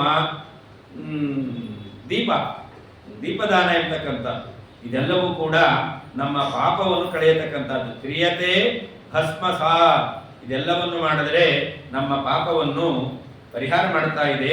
ಆದ್ರಿಂದ ಇದನ್ನ ಮಲಮಾಸ ಅಂತ ಕರೀತಾರೆ ಎಂಬುದಾಗಿ ಅದರ ಹೆಸರನ್ನು ಪದ್ಮಪುರಾಣ ಉಲ್ಲೇಖ ಮಾಡಿ. ಹಾಗೆಯೇ ಅಧಿಕ ಮಾಸದ ಮಹಿಮೆಯನ್ನು ಹೇಳುತ್ತಾರೆ. ಪರ್ವತೇಶು ಯಥಾ ಮೇರು ಗ್ರಹಾಣಾಂಚ ಯಥಾ ರವಿ ಸರಿಸ್ಸು ಚ ಯಥಾ ಗಂಗಾ ಗರುತ್ಮಾಂಶ್ಚ ಪತತ್ರಿಷು ನಕ್ಷತ್ರಾಣಾಂ ಯಥಾ ಚಂದ್ರಃ ಗೌರ್ವರಿಷ್ಠಾ ಚತುಷ್ಪದಾಂ ಮಾಸಾನಾಂ ಮಲಮಾಸೋಯಂ ದ್ವಿಪದಾಂ ಬ್ರಾಹ್ಮಣೋ ಯಥಾ. ಪದ್ಮಪುರಾಣ ಉಲ್ಲೇಖ ಮಾಡುತ್ತೆ. ಎಲ್ಲ ಪರ್ವತಗಳಲ್ಲಿ ಶ್ರೇಷ್ಠವಾದ ಪರ್ವತ ಯಾವುದು? ಎಲ್ಲ ಪರ್ವತಗಳಲ್ಲಿ ಶ್ರೇಷ್ಠವಾಗಿರ್ತಕ್ಕಂಥ ಪರ್ವತ ಮೇರು ಪರ್ವತ ಎಂತಕ್ಕಂಥದ್ದು. ಹಾಗೆ ಗ್ರಹಾಣಾಂಚ ಯಥಾ ರವಿ, ಎಲ್ಲ ಗ್ರಹಗಳಲ್ಲಿ ರವಿ ಸೂರ್ಯ ಅವನು ಶ್ರೇಷ್ಠನಾಗಿದ್ದಾನೆ. ಸರಿಸ್ಸುಚ ಯಥಾ ಗಂಗಾ, ನದಿಗಳಲ್ಲಿ ಗಂಗೆ ಎಂಬತಕ್ಕಂಥದ್ದು ಶ್ರೇಷ್ಠ. ಗರುತ್ಮಾಂಶ್ಚ ಪತತ್ರಿಷು, ಪಕ್ಷಿಗಳಲ್ಲಿ ಗರುಡ ಶ್ರೇಷ್ಠನಾಗಿದ್ದಾನೆ. ಆಕಾಶದಲ್ಲಿ ಬೆಳಗುವ, ರಾತ್ರಿಯಲ್ಲಿ ಬೆಳಗುವಂತಹ ಎಲ್ಲ ನಕ್ಷತ್ರ ಗ್ರಹಗಳಲ್ಲಿ ಚಂದ್ರ ಶ್ರೇಷ್ಠನಾಗಿದ್ದಾನೆ. 4 ಕಾಲುಗಳುಳ್ಳಂತಹ ಪ್ರಾಣಿಗಳಲ್ಲಿ ಹಸು ಶ್ರೇಷ್ಠವಾಗಿದೆ. 2 ಕಾಲುಗಳುಳ್ಳಂತಹ ಜೀವಿಗಳಲ್ಲಿ ಬ್ರಾಹ್ಮಣ ಶ್ರೇಷ್ಠನಾಗಿದ್ದಾನೆ. ಹೇಗೋ ಹಾಗೆ ಎಲ್ಲ ಮಾಸಗಳಲ್ಲಿ ಶ್ರೇಷ್ಠವಾಗಿರ್ತಕ್ಕಂತಹ ಮಾಸ ಅಂತಂದರೆ ಅದು ಮಲಮಾಸ. ಮಲವನ್ನು ಕಳೆಯುವ ಮಾಸ ಒಂದು. ಇನ್ನೊಂದು ಇದಕ್ಕೆ ಹೆಸರು ಪುರುಷೋತ್ತಮ ಮಾಸ ಅಂತ.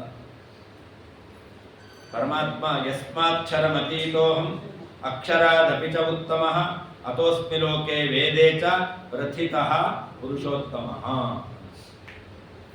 ನರಸಿಂಹ ಅಂದರೆ ಭಯ ಅಲ್ವಾ? ಯಾರಿಗೆ ಭಯ? ಹಿರಣ್ಯಕಶಿಪುವಿಗೆ ಭಯ. ಪ್ರಹ್ಲಾದನಿಗೆ ಭಯವ? ಇದು. ಹಾಗಾದರೆ ಪುರುಷೋತ್ತಮ ಅಂದ್ರೇನು? ನರಸಿಂಹ ಅಂತ ಅರ್ಥ. ಪುರುಷೋತ್ತಮ ಅಂದ್ರು ನರಸಿಂಹ ಅಂದ್ರು ಒಂದೇ ಅರ್ಥ. ಸಂಸ್ಕೃತದಲ್ಲಿ ಸಿಂಹ ಅಂದ್ರೆ ಉತ್ತಮ ಅಂತ. ಋಷಭ, ಸಿಂಹ ಇದೆಲ್ಲವೂ ಕೂಡ ಉತ್ತಮ ಎಂಬುವಂಥ ಅರ್ಥವನ್ನು ಕೊಡ್ತಕ್ಕಂಥದ್ದು. ಮಣಿ ಇದೆಲ್ಲವೂ ಕೂಡ ಉತ್ತಮ ಎಂಬತಕ್ಕಂಥ ಅರ್ಥವನ್ನು ಕೊಡುತ್ತೆ. ಹಾಗೆ ನರ ಮನುಷ್ಯ, ಪುರುಷ ಅಂದ್ರು ನರ ಅಂದ್ರು ಒಂದೇ ಅರ್ಥ. ಹಾಗಾದರೆ ನರಸಿಂಹ ಅಂದ್ರು ಪುರುಷೋತ್ತಮ ಅಂದ್ರು ಒಂದೇ ಅರ್ಥ. ನರಸಿಂಹ ಭಯೋತ್ಪಾದಕ ಅಲ್ವಾ? ಯಾರಿಗೆ? ಹಿರಣ್ಯಕಶಿಪುವಂತಹ ವ್ಯಕ್ತಿಗೆ ಅವನಂತಹ ಭಯೋತ್ಪಾದಕ ಇನ್ನೊಬ್ಬ ಇಲ್ಲ. ಹಾಗೆಯೇ ಪುರುಷೋತ್ತಮ ನರಸಿಂಹ ಅವನು ಭಯೋತ್ಪಾದಕ. ಯಾವುದಕ್ಕೆ? ಪಾಪಗಳಿಗೆ. ಹಾಗಾದರೆ ಪಾಪ ನಮ್ಮ ಹತ್ರ ಸುಳಿಯೋದಿಲ್ಲ, ಪಾಪ ನಮಗೆ ಅಂಟ್ಕೊಳ್ಳೋದಿಲ್ಲ. ಯಾವಾಗ? ಪುರುಷೋತ್ತಮ ಮಾಸದಲ್ಲಿ ನಾವು ಮಾಡಬೇಕಾದ ಧರ್ಮಾಚರಣೆಯನ್ನು ಮಾಡಿದ್ದೇವೆ. ಯಥಾಶಕ್ತಿ. ಯಥಾಶಕ್ತಿ ಅಂತಂದರೆ 2 ಶಕ್ತಿ, ಒಂದು ಧನಶಕ್ತಿ, ಒಂದು ದೈಹಿಕ ಶಕ್ತಿ, 3ನೇದು ಮನಃಶಕ್ತಿ. ದೈಹಿಕ ಶಕ್ತಿ ಇರಬಹುದು, ಆರ್ಥಿಕ ಶಕ್ತಿ ಇರಬಹುದು, ಮನಃಶಕ್ತಿ ಇರಲ್ಲ. ಮುಂದಿನ ಅಧಿಕ ಮಾಸದಲ್ಲಿ ಮಾಡೋಣ ಅಂತ ಆ ಮನಃಶಕ್ತಿ ಅದು ಮುಂದೆ ಹಾಕ್ತಾ ಇರುತ್ತೆ. ಹಾಗಾದರೆ ಮನಃಶಕ್ತಿ ಮುಖ್ಯವಾಗಿ ಬೇಕು. ಆಮೇಲೆ ಆರ್ಥಿಕ ಶಕ್ತಿಯೂ ಇರಬೇಕು, ದೈಹಿಕ ಶಕ್ತಿಯೂ ಇರಬೇಕು. ಈ ಯಥಾಶಕ್ತಿ ನಾವು ಕರ್ಮವನ್ನು ಅನುಷ್ಠಾನ ಮಾಡಬೇಕು. ಆ ರೀತಿಯಲ್ಲಿ ನಾವು ಮಾಡಬೇಕಾದಂತಹ ಏನೇನು ಕರ್ಮಗಳಿದೆಯೋ ಅದನ್ನು ಯಥಾಶಕ್ತಿಯಾಗಿ ಈ ಮಾಸದಲ್ಲಿ ನಾವು ಮಾಡಿದರೆ ಅದನ್ನ ಪುರುಷೋತ್ತಮ ಮಾಸ. ನಾವು ನಮ್ಮ ಎಲ್ಲ ಪಾಪಗಳನ್ನು ಪುರುಷೋತ್ತಮನ ಆರಾಧನೆಯಿಂದ, ಪುರುಷೋತ್ತಮನ ಸ್ಮರಣೆಯಿಂದ ಅವು ಭಯಪಡುವಂತೆ ಮಾಡ್ತೇವೆ. ಪಾಪ ಜಡ, ಭಯಪಡುತ್ತಾ? ಪಾಪ ಜಡವಾದರೂ ಕೂಡ ಪಾಪ ಅಂತ ಒಬ್ಬ ಪಾಪಿ ಇದ್ದಾನೆ, ಒಬ್ಬ ಚೇತನ ಇದ್ದಾನೆ. ಪಾಪಕ್ಕೆ ಅಭಿಮಾನಿಯಾದಂತಹ ಒಬ್ಬ ಪಾಪಿ, ಅವನ ಹೆಸರೇ ಪಾಪ. ಹಾಗಾಗಿ ಇನ್ನೆಷ್ಟು ಪಾಪಿ ಆಗಿರ್ಬೋದು. ಅಂತಹ ಒಬ್ಬ ಚೇತನ ಇದ್ದಾನೆ, ಅವನು ಭಯಪಡ್ತಾನೆ ನಮ್ಮ ಹತ್ರ ಬರಲಿಕ್ಕೆ. ನಮ್ಮಲ್ಲಿ ಅವನು ನಿಂತು ನಮ್ಮಿಂದ ಪಾಪಕರ್ಮಗಳನ್ನು ಮಾಡಿಸ್ಬೇಕು. ಪುರುಷೋತ್ತಮ ಅಂದ್ರೆ ನರಸಿಂಹ. ನರಸಿಂಹ ಅಂದ್ರೆ ಅವನು ಭಯವನ್ನುಂಟು ಮಾಡುವವನು. ಹಾಗಾದರೆ ಯಾರಿಗೆ? ಪಾಪಿಗಳಿಗೆ. ಹಿರಣ್ಯಕಶಿಪು ಮಹಾಪಾಪಿ, ಅವನಿಗೆ ಭಯವನ್ನುಂಟು ಮಾಡಿದ. ಹಾಗೆ ಈ ಪಾಪಾಭಿಮಾನಿಯಾದಂತಹ ಪಾಪ ಎಂಬುವಂತಹ ಒಬ್ಬ ಚೇತನ ಇದ್ದಾನೆ, ದುಶ್ಚೇತನ, ಅವನಿಗೆ ಭಯವನ್ನುಂಟು ಮಾಡತಕ್ಕಂಥವನು ಪುರುಷೋತ್ತಮ. ಹಾಗಾದರೆ ಈ ಪುರುಷೋತ್ತಮ ಮಾಸ ನಾವು ಧರ್ಮಾನುಷ್ಠಾನ ಮಾಡುತ್ತೇವೆ ಅಂತಂದ್ರೆ ಪಾಪ ಎಲ್ಲವೂ ಕೂಡ ನಮ್ಮಿಂದ ದೂರವಾಗುತ್ತೆ. ಹಾಗೆ ಬೃಹನ್ನಾರದಿಯ ಪುರಾಣ ಇನ್ನೊಂದು ಮಾತು ಹೇಳುತ್ತೆ, ಅಕಾಮಃ ಸರ್ವಕಾಮೋವ ಯೋಧಿಮಾಸಂ ಪ್ರಪೂಜಯೇ ಕರ್ಮಾಣಿ ಭಸ್ಮಸಾತ್ ಕೃತ್ವ ಮಾಮೇ ವೇಶ್ಯತ್ಯ ಸಂಶಯಂ. ನಾವು ಅಧಿಕ ಮಾಸದಲ್ಲಿ ಕರ್ಮಾನುಷ್ಠಾನ ಮಾಡ್ತೇವೆ. ಯಾಕೆ ಮಾಡ್ತೇವೆ ಅಂತಂದರೆ ನಮಗೆ ಬೇಕು ಅಂತಿದೆ, ಅದು ಬೇಕು, ಇದು ಬೇಕು. ಎಷ್ಟೇ ನಮಗೆ ಸಂಪತ್ತಿದ್ರೂ ಕೂಡ ಸಾಕು ಅಂತ ಅನ್ಸುತ್ತಾ?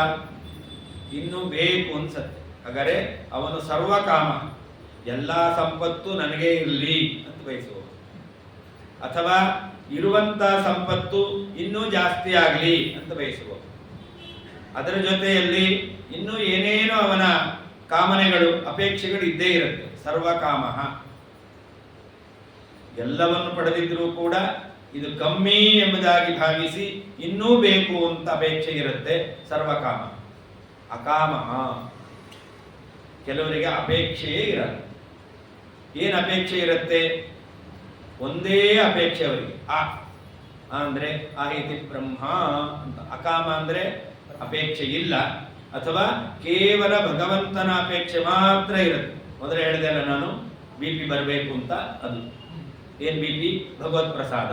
ಹಾಗಾದರೆ ಭಗವಂತನ ಅನುಗ್ರಹ ಆಗಲಿ ಎಂಬುದಾಗಿ ಬಯಸುವವರು ಅವರು ಅಕಾಮರು. ಹಾಗಾದರೆ ನಾವು ಯಾವುದನ್ನೂ ಬಯಸಬಾರದು ಅಂತ ಒಂದು, ಹಾಗೆ ಪರಮಾತ್ಮನು ನಮ್ಮನ್ನು ಅನುಗ್ರಹಿಸಬೇಕು ಎಂಬತಕ್ಕಂತಾಗಿ ಬಯಸುವವರು ಅಂತಹ ಅಕಾಮರು. ಅವರೇನು ಮಾಡಬೇಕು? ಯೋಧಿಮಾಸಂ ಪ್ರಪೂಜೆ. ಯಾರು ಈ ಮಾಸ ಪೂರ್ಣವಾಗಿ, ಅಧಿಕ ಮಾಸದಲ್ಲಿ ಯಾರು ಆ ಪರಮಾತ್ಮನ ಆರಾಧನೆಯನ್ನು ಮಾಡ್ತಾ ಇದ್ದಾರೋ, ಪರಮಾತ್ಮನ ಆರಾಧನೆ ಅಂತ ಎಲ್ಲ ಕರ್ಮವನ್ನು ಅನುಷ್ಠಾನ ಮಾಡ್ತಾ ಇದ್ದಾರೋ, ಇದು ಒಂದು ರೀತಿಯಲ್ಲಿ ಕರ್ಮಯೋಗ. ಕರ್ಮಯೋಗ ಅಂದ್ರೆ ಏನು?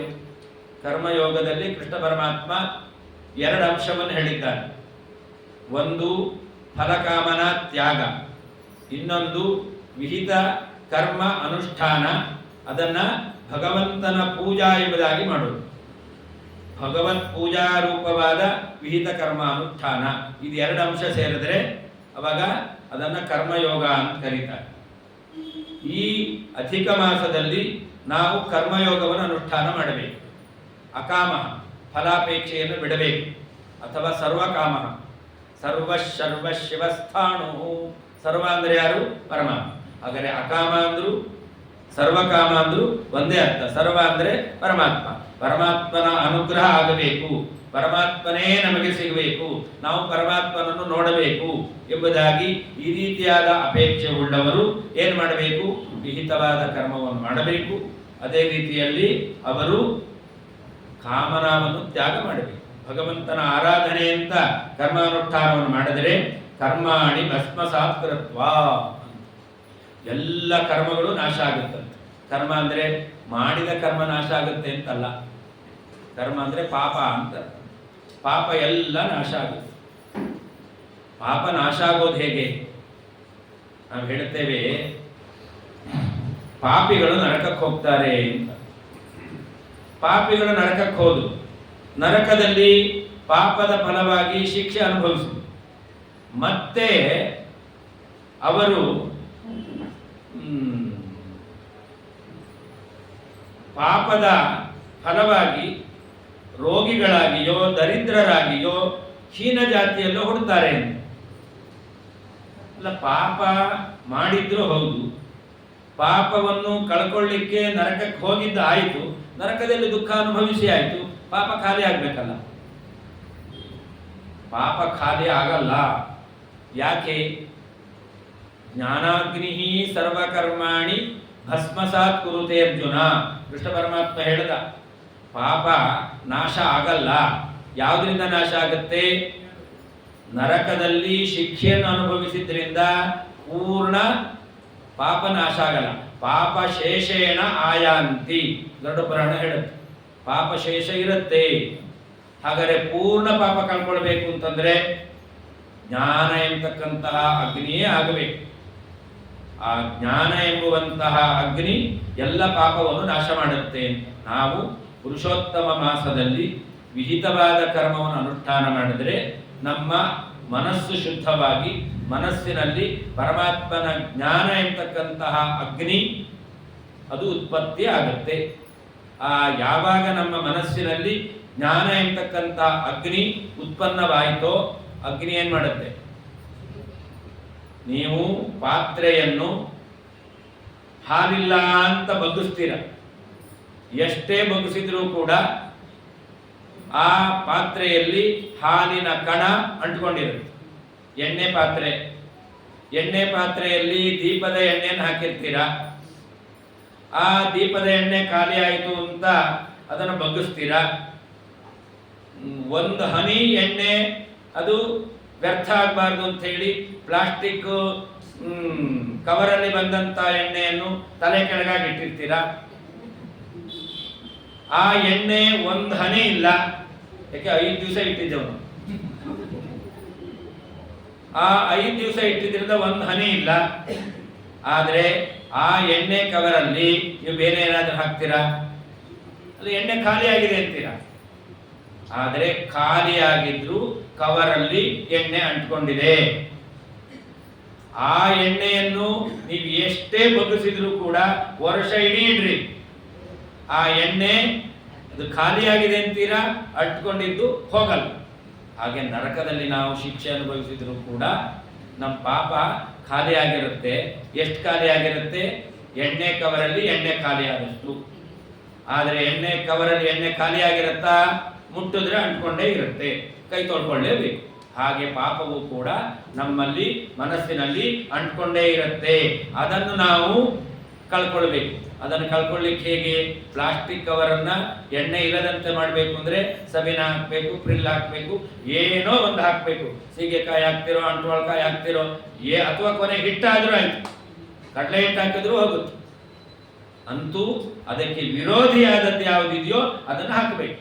ಹಾಗೆ ನಮ್ಮ ಪಾಪ ನಾಶ ಆಗಬೇಕು ಅಂತಂದ್ರೆ ಪಾಪಕ್ಕೆ ವಿರೋಧಿಯಾದದ್ದು ಬರಬೇಕು. ಪಾಪಕ್ಕೆ ವಿರೋಧಿಯಾದದ್ದು ಯಾವುದು? ಜ್ಞಾನ ಎಂತಕ್ಕಂಥದ್ದು. ಹಾಗಾದ್ರೆ ಆ ಜ್ಞಾನ ಬಂತು ಅಂತಂದ್ರೆ ಆವಾಗ ಪಾಪ ಎಂತಕ್ಕಂಥದ್ದು ಇರೋದಿಲ್ಲ. ನಾವು ಈ ಕರ್ಮಗಳನ್ನು ಅನುಷ್ಠಾನ ಮಾಡ್ತೇವೆ. ಮಲಮಾಸದಲ್ಲಿ, ಅಧಿಕ ಮಾಸದಲ್ಲಿ, ಪುರುಷೋತ್ತಮ ಮಾಸದಲ್ಲಿ ಹೇಳಿರುವಂತಹ ಕರ್ಮವನ್ನು ಅನುಷ್ಠಾನ ಮಾಡ್ತೇವೆ ಅಂತಂದ್ರೆ ಅದರಿಂದ ಪಾಪ ನಾಶ ಆಗುತ್ತೆ. ಪಾಪ ನಾಶ ಆಯಿತು ಅಂತಂದ್ರೆ ಆಗ ನಮಗೆ ಜ್ಞಾನ ಎಂತಕ್ಕಂಥದ್ದು ಬರುತ್ತೆ. ಆ ಜ್ಞಾನ ಪ್ರಾಪ್ತಿಗೋಸ್ಕರ ನಾವು ಈ ಕರ್ಮವನ್ನು ಅನುಷ್ಠಾನ ಮಾಡಬೇಕು.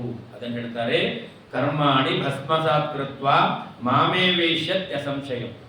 ಭಗವಂತ ಹೇಳ್ತಾ ಇದ್ದಾನೆ, ಆ ವ್ಯಕ್ತಿ ನನ್ನ ಹತ್ರನೇ ಬರ್ತಾನೆ. ಆ ವ್ಯಕ್ತಿಗೆ ಬೇರೆ ಯಾವ ಲೋಕವೂ ಇಲ್ಲ. ಸಾಲೋಕ್ಯ ಅಂತ ಹೇಳ್ತೇವಲ್ಲ, ಪರಮಾತ್ಮನ ಲೋಕಪ್ರಾಪ್ತಿ, ವೈಕುಂಠ ಪ್ರಾಪ್ತಿ ಆಗತ್ತೆ ಅಂತ ಪರಮಾತ್ಮನೇ ಭರವಸೆ ಕೊಡ್ತಾ ಇದ್ದಾನೆ. ನಮ್ಮ ಮನೆಗೆ ಬನ್ರಿ ಅಂತ ಕರಿತೇನೆ, ಅಡ್ರೆಸ್ಸೇ ಕೊಡಲ್ಲ. ಕೆಲವರೆಲ್ಲ ಹಾಗೆ ಸಿಕ್ಕಾಗೆಲ್ಲ ಬನ್ರಿ ಬನ್ರಿ ಅಂತಿರ್ತಾರೆ.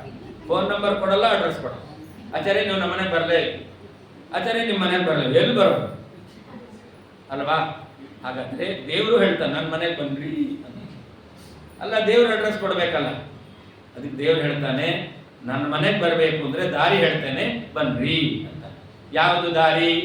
ಅಧಿಕ ಮಾಸದಲ್ಲಿ ಏನೇನು ಕರ್ಮಗಳು ಮಾಡಬೇಕು ನಾ ಹೇಳಿದ್ದೇನೋ ಈ ಕರ್ಮಗಳನ್ನೆಲ್ಲ ಮಾಡ್ರಿ, ಆವಾಗ ನಿಮಗೆ ದಾರಿ ತೋರುತ್ತೆ. ನಾ ಹೇಳಬೇಕಾಗಿಲ್ಲ ಅಂತಾನೆ ಪರಮಾತ್ಮ. ಜೀವನಿಗೆ ಶಾಸ್ತ್ರ ಹೇಳುತ್ತೆ, ಈ ದೇಹದಿಂದ ಪ್ರಾಣ ಹೊರಗೆ ಬರಬೇಕಾದ್ರೆ ಅವನಿಗೆ ದಾರಿ ಗೊತ್ತಾಗ್ಬೇಕು. ನಮಗೆಲ್ಲ ದಾರಿ ಗೊತ್ತಾಗಲ್ಲ.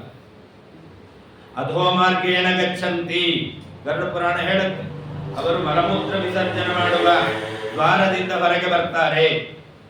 ಹಾಗಾದ್ರೆ ಇಲ್ಲ, ನಮಗೆ ಕಣ್ಣು, ಕಿವಿ, ಮೂಗು, ಬಾಯಿ, ಊರ್ಧ್ವ ದ್ವಾರಗಳಿದೆ, ಅದರಿಂದ ಹೋಗ್ತೇವೆ ಅಂತಂದ್ರೆ, ಸಾಧನೆ ಮಾಡಲಿಲ್ಲ ಅಂತಂದ್ರೆ ಅದು ಮುಚ್ಕೊಂಡ್ಬಿಡುತ್ತೆ. ಅದು ತೆರೆದರೂ ಕೂಡ ನಾವು ಕಾಣುವ ಲೋಕಕ್ಕೆ ಬರೋದು, ಕಾಣದ ಲೋಕಕ್ಕೆ ಹೋಗಬೇಕು.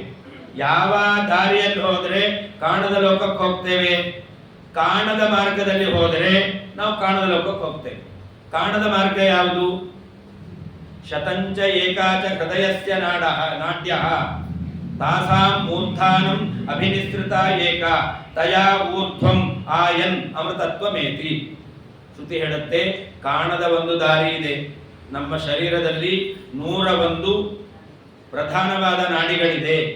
ಅದರಲ್ಲಿ ತಾಸಾಂ ಮೂರ್ಧಾನಂ ಅಭಿನಿಸೃತ ಏಕ, ಸುಷುಮ್ನಾ ನಾಡಿ, ಮಧ್ಯ ನಾಡಿ ಅಂತ ಕರೀತಾರೆ. ಅದು ನಮ್ಮ ತಲೆಯ ತನಕ ಅದು ಬೆಳೆದಿದೆ. ಆ ದಾರಿ ಇದೆ ಅಂತಲೇ ನಮಗೆ ಗೊತ್ತಿಲ್ಲ. ನಾವು ಡಾಕ್ಟ್ರು, ಸ್ಪೆಷಲ್ ಆಗಿ ನಾವು ನರದ ಡಾಕ್ಟ್ರು, ಅವ್ರ ಹತ್ರ ಕೇಳ್ರಿ ಸುಷುಮ್ನಾ ನಾಡಿ ಅಂದ್ರೆ ಯಾವುದು ಇಲ್ಲ. ಹಾಗಾದ್ರೆ ಕಾಣದ ದಾರಿ ಅದು ಕಾಣಬೇಕು. ಆ ಕಾಣದ ದಾರಿಯಲ್ಲಿ ನಾವು ಹೋದರೆ ಆವಾಗ ಎಲ್ಲಿ ಹೋಗ್ತೇವೆ? ನಾವು ತಯಾ ಊರ್ಧ್ವಂ ಆಯನ್ ಅಮೃತತ್ವಮೇತಿ, ಮೋಕ್ಷಕ್ಕೆ ಹೋಗ್ತೇವೆ. ಹಾಗಾದರೆ ಪರಮಾತ್ಮ ಹೇಳ್ತಾನೆ, ನಾನು ನಿಮಗೆ ನನ್ನ ಮನೆಯಲ್ಲಿದೆ ಅಂತ ಹೇಳಬೇಕಾಗಿಲ್ಲ, ನಾನು ಹೇಳಿದ್ದನ್ನು ಮಾಡಿದ್ರೆ ನಿಮಗೆ ದಾರಿ ಕಾಣಿಸುತ್ತೆ. ಇದನ್ನ ಬ್ರಹ್ಮಸೂತ್ರದಲ್ಲಿ ವೇದವ್ಯಾಸದೇವರು ಕೂಡ ನಿರ್ಣಯ ಮಾಡಿ ಕೊಟ್ಟಿದ್ದಾರೆ. ತದೋಪೋಕ್ರ ಜ್ವಲನಂ ತತ್ಪ್ರಕಾಶಿತ ದ್ವಾರ, ಅವನ ಹೃದಯದ ಒಳಗಡೆ ಒಳ್ಳೆ ಬೆಳಕುಂಟಾಗುತ್ತೆ. ಆ ಬೆಳಕು ನಮಗೆ ದಾರಿ ಕಾಣಿಸುತ್ತೆ, ದಾರಿಯನ್ನು ತೋರಿಸುತ್ತೆ. ಆ ದಾರಿಯನ್ನು ಹೋಗಬೇಕು. ಹಾಗಾದ್ರೆ ಪರಮಾತ್ಮ ಹೇಳ್ತಾನೆ, ನಾನು ನನ್ನ ಮನೆಗೆ ಬರುವಂತಹ ದಾರಿಯನ್ನು ಹೇಳ್ತೇನೆ, ಆ ದಾರಿಯಲ್ಲಿ ಬನ್ರಿ ಅಂತ. ಅದಕ್ಕೋಸ್ಕರ ಪುರುಷೋತ್ತಮ ಮಾಸದಲ್ಲಿ ನಾವು ಮಾಡಬೇಕಾದಂತಹ ಕರ್ಮಗಳು, ಅದನ್ನು ಅವಶ್ಯವಾಗಿ ಮಾಡಬೇಕು ಅಂತ ಭಗವಂತ ಹೇಳಿದ್ದಾನೆ. ಏನು ಹೇಳಿದ್ದಾನೆ ಅನ್ನೋದನ್ನ ಮುಂದೆ ನಾಳೆ ದಿವಸ ನೋಡೋಣ. ಇವತ್ತು ಫಲಹಾರ ಪೂಜೆ. ಫಲಹಾರ ಪೂಜೆ ಯಾಕೆ ಅಂತ ಕೇಳಿದ್ದಾರೆ. ಹೊಟ್ಟೆ ತುಂಬಲಿಕ್ಕೆ ಅಂತ ಗೊತ್ತು. ಅದರಿಂದ ಇವತ್ತು ಬೆಳಿಗ್ಗೆ ಬೇಗ ಊಟ ಮಾಡಿರ್ತೇವೆ. ಸರ್ವೋತ್ತಮರಾಯರು ಹೇಳಿದ್ದಾರೆ 5 ಗಂಟೆಗೆ ಫಲಹಾರ ಪೂಜೆ ಇದೆ ಅಂತೆ. ಬಗೆ ಬಗೆಯಾದಂತಹ ಪದಾರ್ಥಗಳನ್ನು ಮಾಡಿರ್ತಾರೆ. ಅದರಿಂದ ಬೆಳಿಗ್ಗೆ ಸ್ವಲ್ಪ ಊಟ ಕಡಿಮೆನೂ ಮಾಡಿರ್ಬೋದು. ಹಾಗೆ ಜಾಸ್ತಿ ಇವಾಗ ತಿನ್ನೋಣ, ಅದು ಗೊತ್ತೇ ಇದೆ ನಮಗೆ.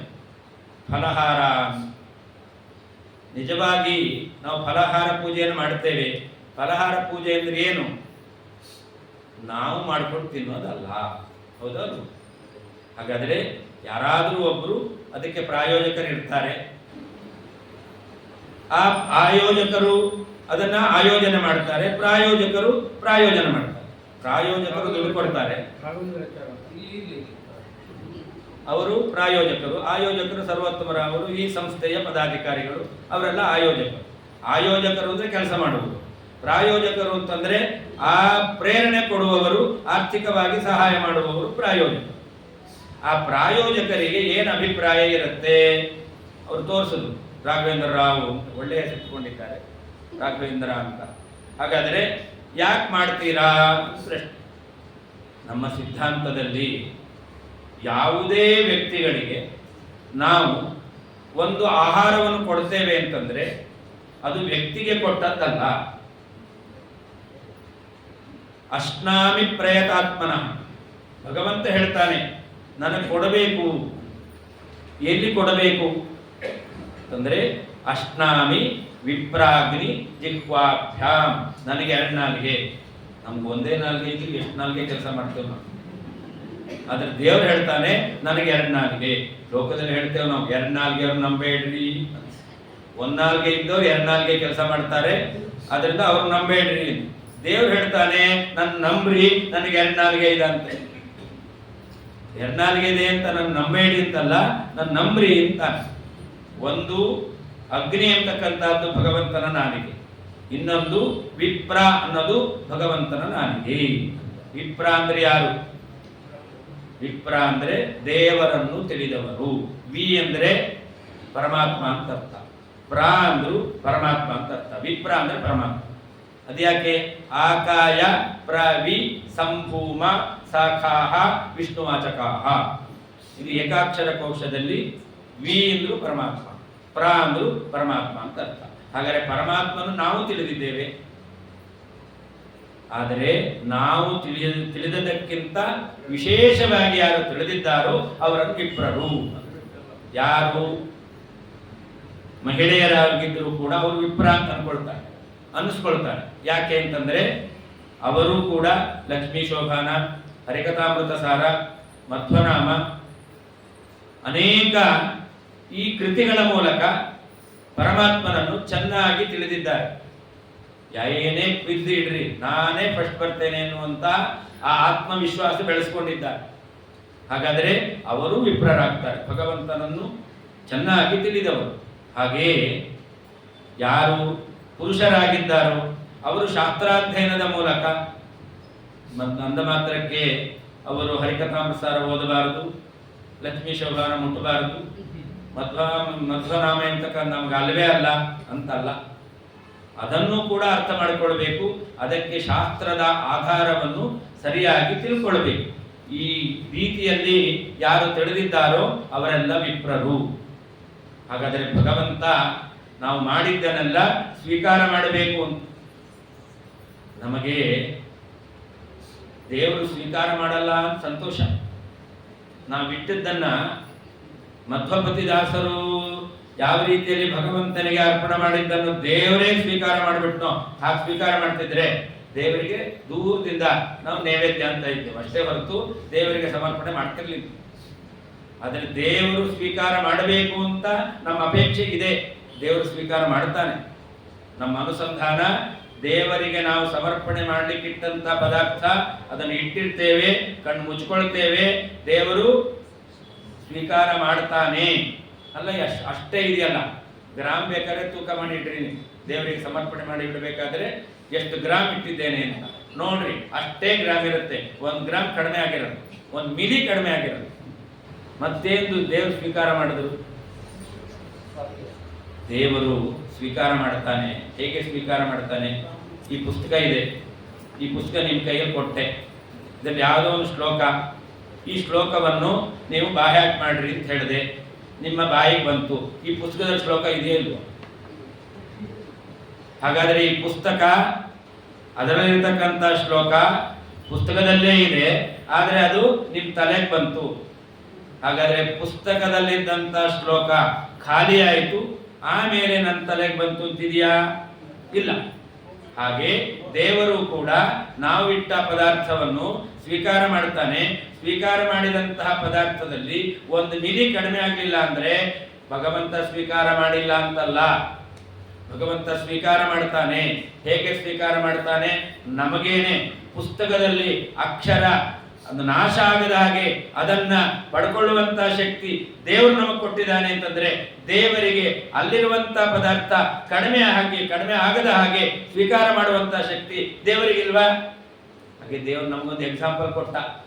ನೀನೇ ಪುಸ್ತಕದಲ್ಲಿರುವಂತಹ ಪದವನ್ನು ಅಲ್ಲಿ ಖಾಲಿ ಆಗದ ಹಾಗೆ ನಿನ್ನ ತಲೆಗೆ ತಗೊಳ್ತೀಯ ಅಂತಂದ್ರೆ ನನಗೆ ಇಟ್ಟಂತ ಪದಾರ್ಥ ನಿನಗೆ ನಂಬಿಕೆ ಬರಲಿ, ನಾನು ಸ್ವೀಕಾರ ಮಾಡ್ತೇನೆ ಅಂತ ಈ ನಂಬಿಕೆ ನಮಗಿರಬೇಕು. ಪರಮಾತ್ಮ ಸ್ವೀಕಾರ ಮಾಡಿಯೇ ಮಾಡ್ತಾನೆ. ಯಾಕೆ ಅಂತಂದ್ರೆ ನಾವು ಸ್ವೀಕಾರ ಮಾಡುವ ಪದಾರ್ಥಗಳ ಅಂಶಗಳು ಬೇರೆ, ದೇವರು ಸ್ವೀಕಾರ ಮಾಡತಕ್ಕಂಥ ಆ ಪದಾರ್ಥದಲ್ಲಿರ್ತಕ್ಕಂಥ ಅಂಶ ಬೇರೆ. ಆ ಭಗವಂತ ಅದನ್ನು ಸ್ವೀಕಾರ ಮಾಡಿಯೇ ಮಾಡ್ತಾನೆ. ಹಾಗಾದರೆ ನಾವು ನೈವೇದ್ಯ ಮಾಡಿರ್ತೇವೆ, ನೈವೇದ್ಯ ಮಾಡಿದ್ದನ್ನು ದೇವರು ಸ್ವೀಕಾರ ಮಾಡ್ದ. ದೇವರು ಹೇಳ್ದ ನನಗಿದು ತೃಪ್ತಿ ಆಗಲಿಲ್ಲ. ಮತ್ತೆ ಹೇಗೆ ತೃಪ್ತಿ ಆಗುತ್ತೆ? ಇಲ್ಲಿ ಕುಳಿತಂತಹ ವಿಪ್ರಾರ ಬಾಯಲ್ಲಿ ಅದನ್ನು ಹಾಕಿದ್ರೆ ನನಗೆ ತೃಪ್ತಿ ಆಗುತ್ತೆ ಅಂತ ಭಗವಂತ ಹೇಳಿದ್ದಾನೆ. ಹಾಗಾದ್ರೆ ಫಲಾರ ಪೂಜೆಯನ್ನು ಮಾಡ್ತೇವೆ ಯಾಕೆ ಅಂತಂದ್ರೆ ಭಗವಂತ ಅವರಲ್ಲಿ ಸನ್ನಿಹಿತನಾಗಿದ್ದಾನೆ. ವೈಶಾಖ ಮಾಸದಲ್ಲಿ ಎಲ್ರಿಗೂ ಕೂಡ ತುಂಬಾ ಸಖೆಯಾಗಿರುತ್ತೆ. ಇದನ್ನ ಫಲಾರ ಪೂಜೆ, ಪಾನಕ ಪೂಜೆ ಅನ್ನೋದನ್ನ ಮಾಘ ಮಾಸದಲ್ಲಿ ಹೇಮಂತ ಋತುವಿನಲ್ಲಿ ಹೇಳಿಲ್ಲ. ಯಾಕೆ ಹೇಳಿಲ್ಲ ಅಂತಂದ್ರೆ ಪಾನಕ ಕೊಟ್ಟರು ಕೂಡ ಕುಡಿಯಲ್ಲ. ಯಾಕೆ ಅಂತಂದ್ರೆ ಬಾಯಾರಿಕೆ ಆಗಲ್ಲ. ಹಾಗಾದ್ರೆ ನಮಗೆ ಈ ಪಾನಕ ಪೂಜೆ, ಫಲಹಾರ ಪೂಜೆ ಅಂತಕ್ಕಂಥದ್ದು ಈ ಕಾಲದಲ್ಲಿ ಜೀವನಿಗೆ ಹಸಿವು ಜಾಸ್ತಿ. ಆ ಹಸಿವಿದ್ದಾಗ, ಬಾಯಾರಿಕೆ ಇದ್ದಾಗ ಅದನ್ನು ಕೊಟ್ರೆ ಆಮೇಲೆ ಹಾಕ್ಲಿಕ್ಕೆ ಹೋಗ್ರಿ, ಬೇಡ ಅಂತ ದಕ್ಷಿಣೆ ಕೊಡ್ರಿ. 10 ಬಾರಿ ದಕ್ಷಿಣೆ ಕೊಟ್ಕೊಂಬಂಡ್ರಿ. ಕೈ ಹಿಂಗಂತಾನಷ್ಟೇ ಹೊರತು ಅದೇ ಬಲಗೈಗೆ 10 ಬಾರಿ ದಕ್ಷಿಣೆ ಕೊಟ್ಟರು 10 ಬಾರಿ ಲಾಡ್ ಹಾಕಿದ್ದಾರೆ. ಏನ್ ಮಾಡ್ತಾರೆ? ಈ ಕೈ ಹೋಗ್ತಾನೆ ಇರುತ್ತೆ, ಈ ಕೈ ಮಾತ್ರ ಹಿಂಗಾಗ್ಬಿಡುತ್ತೆ. ಹಾಗಾದ್ರೆ ಮನುಷ್ಯನಿಗೆ ತೃಪ್ತಿ ಪಡಿಸಕ್ಕೆ ಭಗವಂತ ತೃಪ್ತಿ ಪಟ್ಟ ಅಂತ ಹೇಗೆ ಗೊತ್ತಾಗುತ್ತೆ ಅಂತಂದ್ರೆ, ಮನುಷ್ಯ ನಾನು ತೃಪ್ತನಾಗಿದ್ದೇನೆ ನನಗೆ ಸಾಕು ಅಂತ ಆ ಮನುಷ್ಯ ಅಂದಿದ್ದಾನೆ ಅಂತಂದ್ರೆ ಮನುಷ್ಯನ ಒಳಗಡೆ ಇರತಕ್ಕಂತಹ ಪರಮಾತ್ಮ ಪ್ರೀತನಾಗ್ತಾನೆ. ಅವನು ಪರಮಾತ್ಮ ನಾವು ಕೊಟ್ಟದ್ದನ್ನು ಪೂರ್ಣವಾಗಿ ಸ್ವೀಕಾರ ಮಾಡಿದ್ದಾನೆ ಅಂತ ನಮಗೆ ತೃಪ್ತಿ ಆಗುತ್ತೆ. ಪೂಜ್ಯ ಪ್ರಾತಸ್ಮರಣೀಯರೇ ಆಗಿರ್ತಕ್ಕಂತಹ ಸತ್ಯಧ್ಯಾನ ತೀರ್ಥ ಅವರ ಚರಿತ್ರೆಯಲ್ಲಿ ಕೇಳುತ್ತೇವೆ. ಇಂತಹ ಈ ವೈಶಾಖ ಮಾಸದಲ್ಲಿ ಎಲ್ಲೋ ಧಾರವಾಡ, ರಾಯಚೂರು, ಗುಲ್ಬರ್ಗ ಅಲ್ಲಿದ್ರಂತೆ. ನಿಮಗೆ ಹೋದ್ರೆ ಗೊತ್ತಾಗುತ್ತೆ. ಬಾಟ್ಲಿ ನೀರು ಖಾಲಿ ಆಗ್ತಾ ಇರುತ್ತೆ, ಮೈಯಲ್ಲೂ ನೀರು ಖಾಲಿ ಆಗ್ತಾ ಇರುತ್ತೆ. ಅಷ್ಟು ಉಷ್ಣ ಪ್ರದೇಶ. ಅಲ್ಲಿ ಅವರಿಗೆ ಬಾಯಾರಿಕೆ ಆಯ್ತಂತೆ. ನಮಗೆ ಬಾಯಾರಿಕೆ ಅಂತಂದ್ರೆ ನಾವು ಪಾರ್ಕ ಮಾಡ್ಕೊಂಡು ಕುಡಿತೇವೆ, ಫ್ರಿಜ್ಜಲ್ಲಿ ಇಟ್ಟು ನೀರು ಕುಡಿತೇವೆ. ಸನ್ಯಾಸಿಗಳಿಗೆ ಆ ನಿಯಮ ಇಲ್ಲ, ಆ ಕ್ರಮ ಇಲ್ಲ. ಅವ್ರೇನ್ ಮಾಡ್ತಿದ್ರು? ಅದು ದ್ವಾದಶಿ ದಿವಸ ಬೆಳಿಗ್ಗೆ ಬೇಗ ಪಾರಣೆ ಆಗಿರುತ್ತೆ. ಏನ್ ಮಾಡಿದ್ರು ಅವರು? ಅವತ್ತು ವಿಶೇಷವಾಗಿ ಫಲಹಾರ ಪೂಜೆ ಅಂತ ವಿಶೇಷವಾಗಿ ಮಾವಿನ ಹಣ್ಣನ್ನ ಆ ಕಾಲದಲ್ಲೇ ತರಿಸಿದ್ರಂತ. ಅದು ಮಾವಿನ ಹಣ್ಣಿನ ಕಾಲವೇ ತರಿಸಿದ್ರು. ವಿಶೇಷವಾಗಿ ಅನೇಕ ವಿಧವಾದ ಭಕ್ಷ್ಯಗಳನ್ನು ಮಾಡಿಸಿದ್ರು. ಎಲ್ಲ ಬ್ರಾಹ್ಮಣ ಸುವಾಸನೆಗೆ ಅದರ ಪರಮಾತ್ಮ ಇದ್ದಾನೆ, ಪರಮಾತ್ಮ ಸ್ವೀಕಾರ ಮಾಡ್ತಾನೆ ಅಂತ ಅನುಸಂಧಾನದಿಂದ ವಿತರಣೆ ಮಾಡಿದ್ರು. ಆಮೇಲೆ ನನಗೆ ಆರಾಮಾಯಿತು ಅಂದ್ರು. ಹಾಗಾದ್ರೆ ಅವರು ಒಂದು ಹನಿ ಪಾನಕ ಕುಡಿಲಿಲ್ಲ, ಒಂದು ತೊಟ್ಟು ರಸಾಯನ ಬಾಯಿಗೆ ಹಾಕೊಳ್ಳಿಲ್ಲ, ಆದರೆ ಅವರಿಗೆ ತೃಪ್ತಿ ಆಯಿತು. ಯಾಕೆ ಅಂತಂದ್ರೆ ಅವರು ಅನುಸಂಧಾನ ಮಾಡಿದ್ರು, ದೇವರು ತೃಪ್ತನಾದರೆ ನಮಗೆ ಹಸಿವೆ ಬಾಯಾರಿಕೆ ಇರೋದಿಲ್ಲ. ಅದಕ್ಕೆ ಅವ್ರೇನ್ ಮಾಡಿದ್ರು? ಎಲ್ಲ ಭಗವದ್ ಭಕ್ತರಿಗೆ ಹಸಿವೆ ಬಾಯಾರಿಕೆ ಹೋಗಲಿ ಅಂತ ಹೇಳಿ ಅವರು ಫಲಹಾರ ಪೂಜೆಯನ್ನು ಮಾಡಿಸಿದ್ರು. ಅವರಿಗೆ ಹಸಿವೆ ಬಾಯಾರಿಕೆ ಅಂತಕ್ಕಂಥದ್ದು ಹೋಯಿತು ಅಂತ ಅವರ ಚರಿತ್ರೆಯಲ್ಲಿ ನಾವು ಕೇಳ್ತೇವೆ. ಇದು ಕಥೆಯಲ್ಲ. ಹಾಗಾದ್ರೆ ಇದು ನಡೆದಂತ ಘಟನೆ. ಭಗವಂತನನ್ನು ಯಥಾ ಉಪಾಸತೆ ತದೇವ ಭವತಿ ಅಂತ ಶ್ರುತಿ ಹೇಳ್ತಾ ಇದೆ. ದೇವರನ್ನು ನಾವು ಹೇಗೆ ಉಪಾಸನೆ ಮಾಡುತ್ತೇವೋ ಹಾಗೆ ನಮಗೆ ಫಲ ಕೊಡ್ತಾನೆ. ದೇವರು ತೃಪ್ತನಾದ ಅಂತ ನಾವು ಏಕಾಗ್ರ ಮನಸ್ಸಿನಿಂದ ನಿಷ್ಠೆಯಿಂದ ಭಾವಿಸಿದ್ದೇವೆ ಅಂತಂದ್ರೆ ದೇವರು ನಮಗೂ ಕೂಡ ತೃಪ್ತಿಯನ್ನು ಕೊಡ್ತಾನೆ. ಹಾಗಾದ್ರೆ ಫಲಹಾರ ಪೂಜೆ ಯಾಕೆ ಮಾಡುತ್ತೇವೆ? ಎಲ್ಲರ ಒಳಗಡೆ ಇರತಕ್ಕಂತಹ ಭಗವಂತ ಅವನು ಸ್ವೀಕಾರ ಮಾಡಲಿ, ಅವನು ಪ್ರೀತನಾಗಲಿ, ಅವನು ನಮಗೆ ಅನುಗ್ರಹ ಮಾಡಲಿ ಅಂತ ಈ ಉದ್ದೇಶದಿಂದ ಈ ಫಲಹಾರ ಪೂಜೆ ಅಂತಕ್ಕಂಥದ್ದು ವಿಶೇಷವಾಗಿ ಈ ವಸಂತ ಋತುವಿನಲ್ಲಿ ಅದು ಅನುಷ್ಠಾನದಲ್ಲಿ ಬಂದಿದೆ. ಆ ಕಾರ್ಯಕ್ರಮ ಕೂಡ ಮುಂದೆ ನಡೀತಾ ಇದೆ ಅಂತ ಹೇಳ್ತಾ ಶ್ರೀಕೃಷ್ಣ ಪ್ರಿಯತಾಂ ಹೃದಯೇವ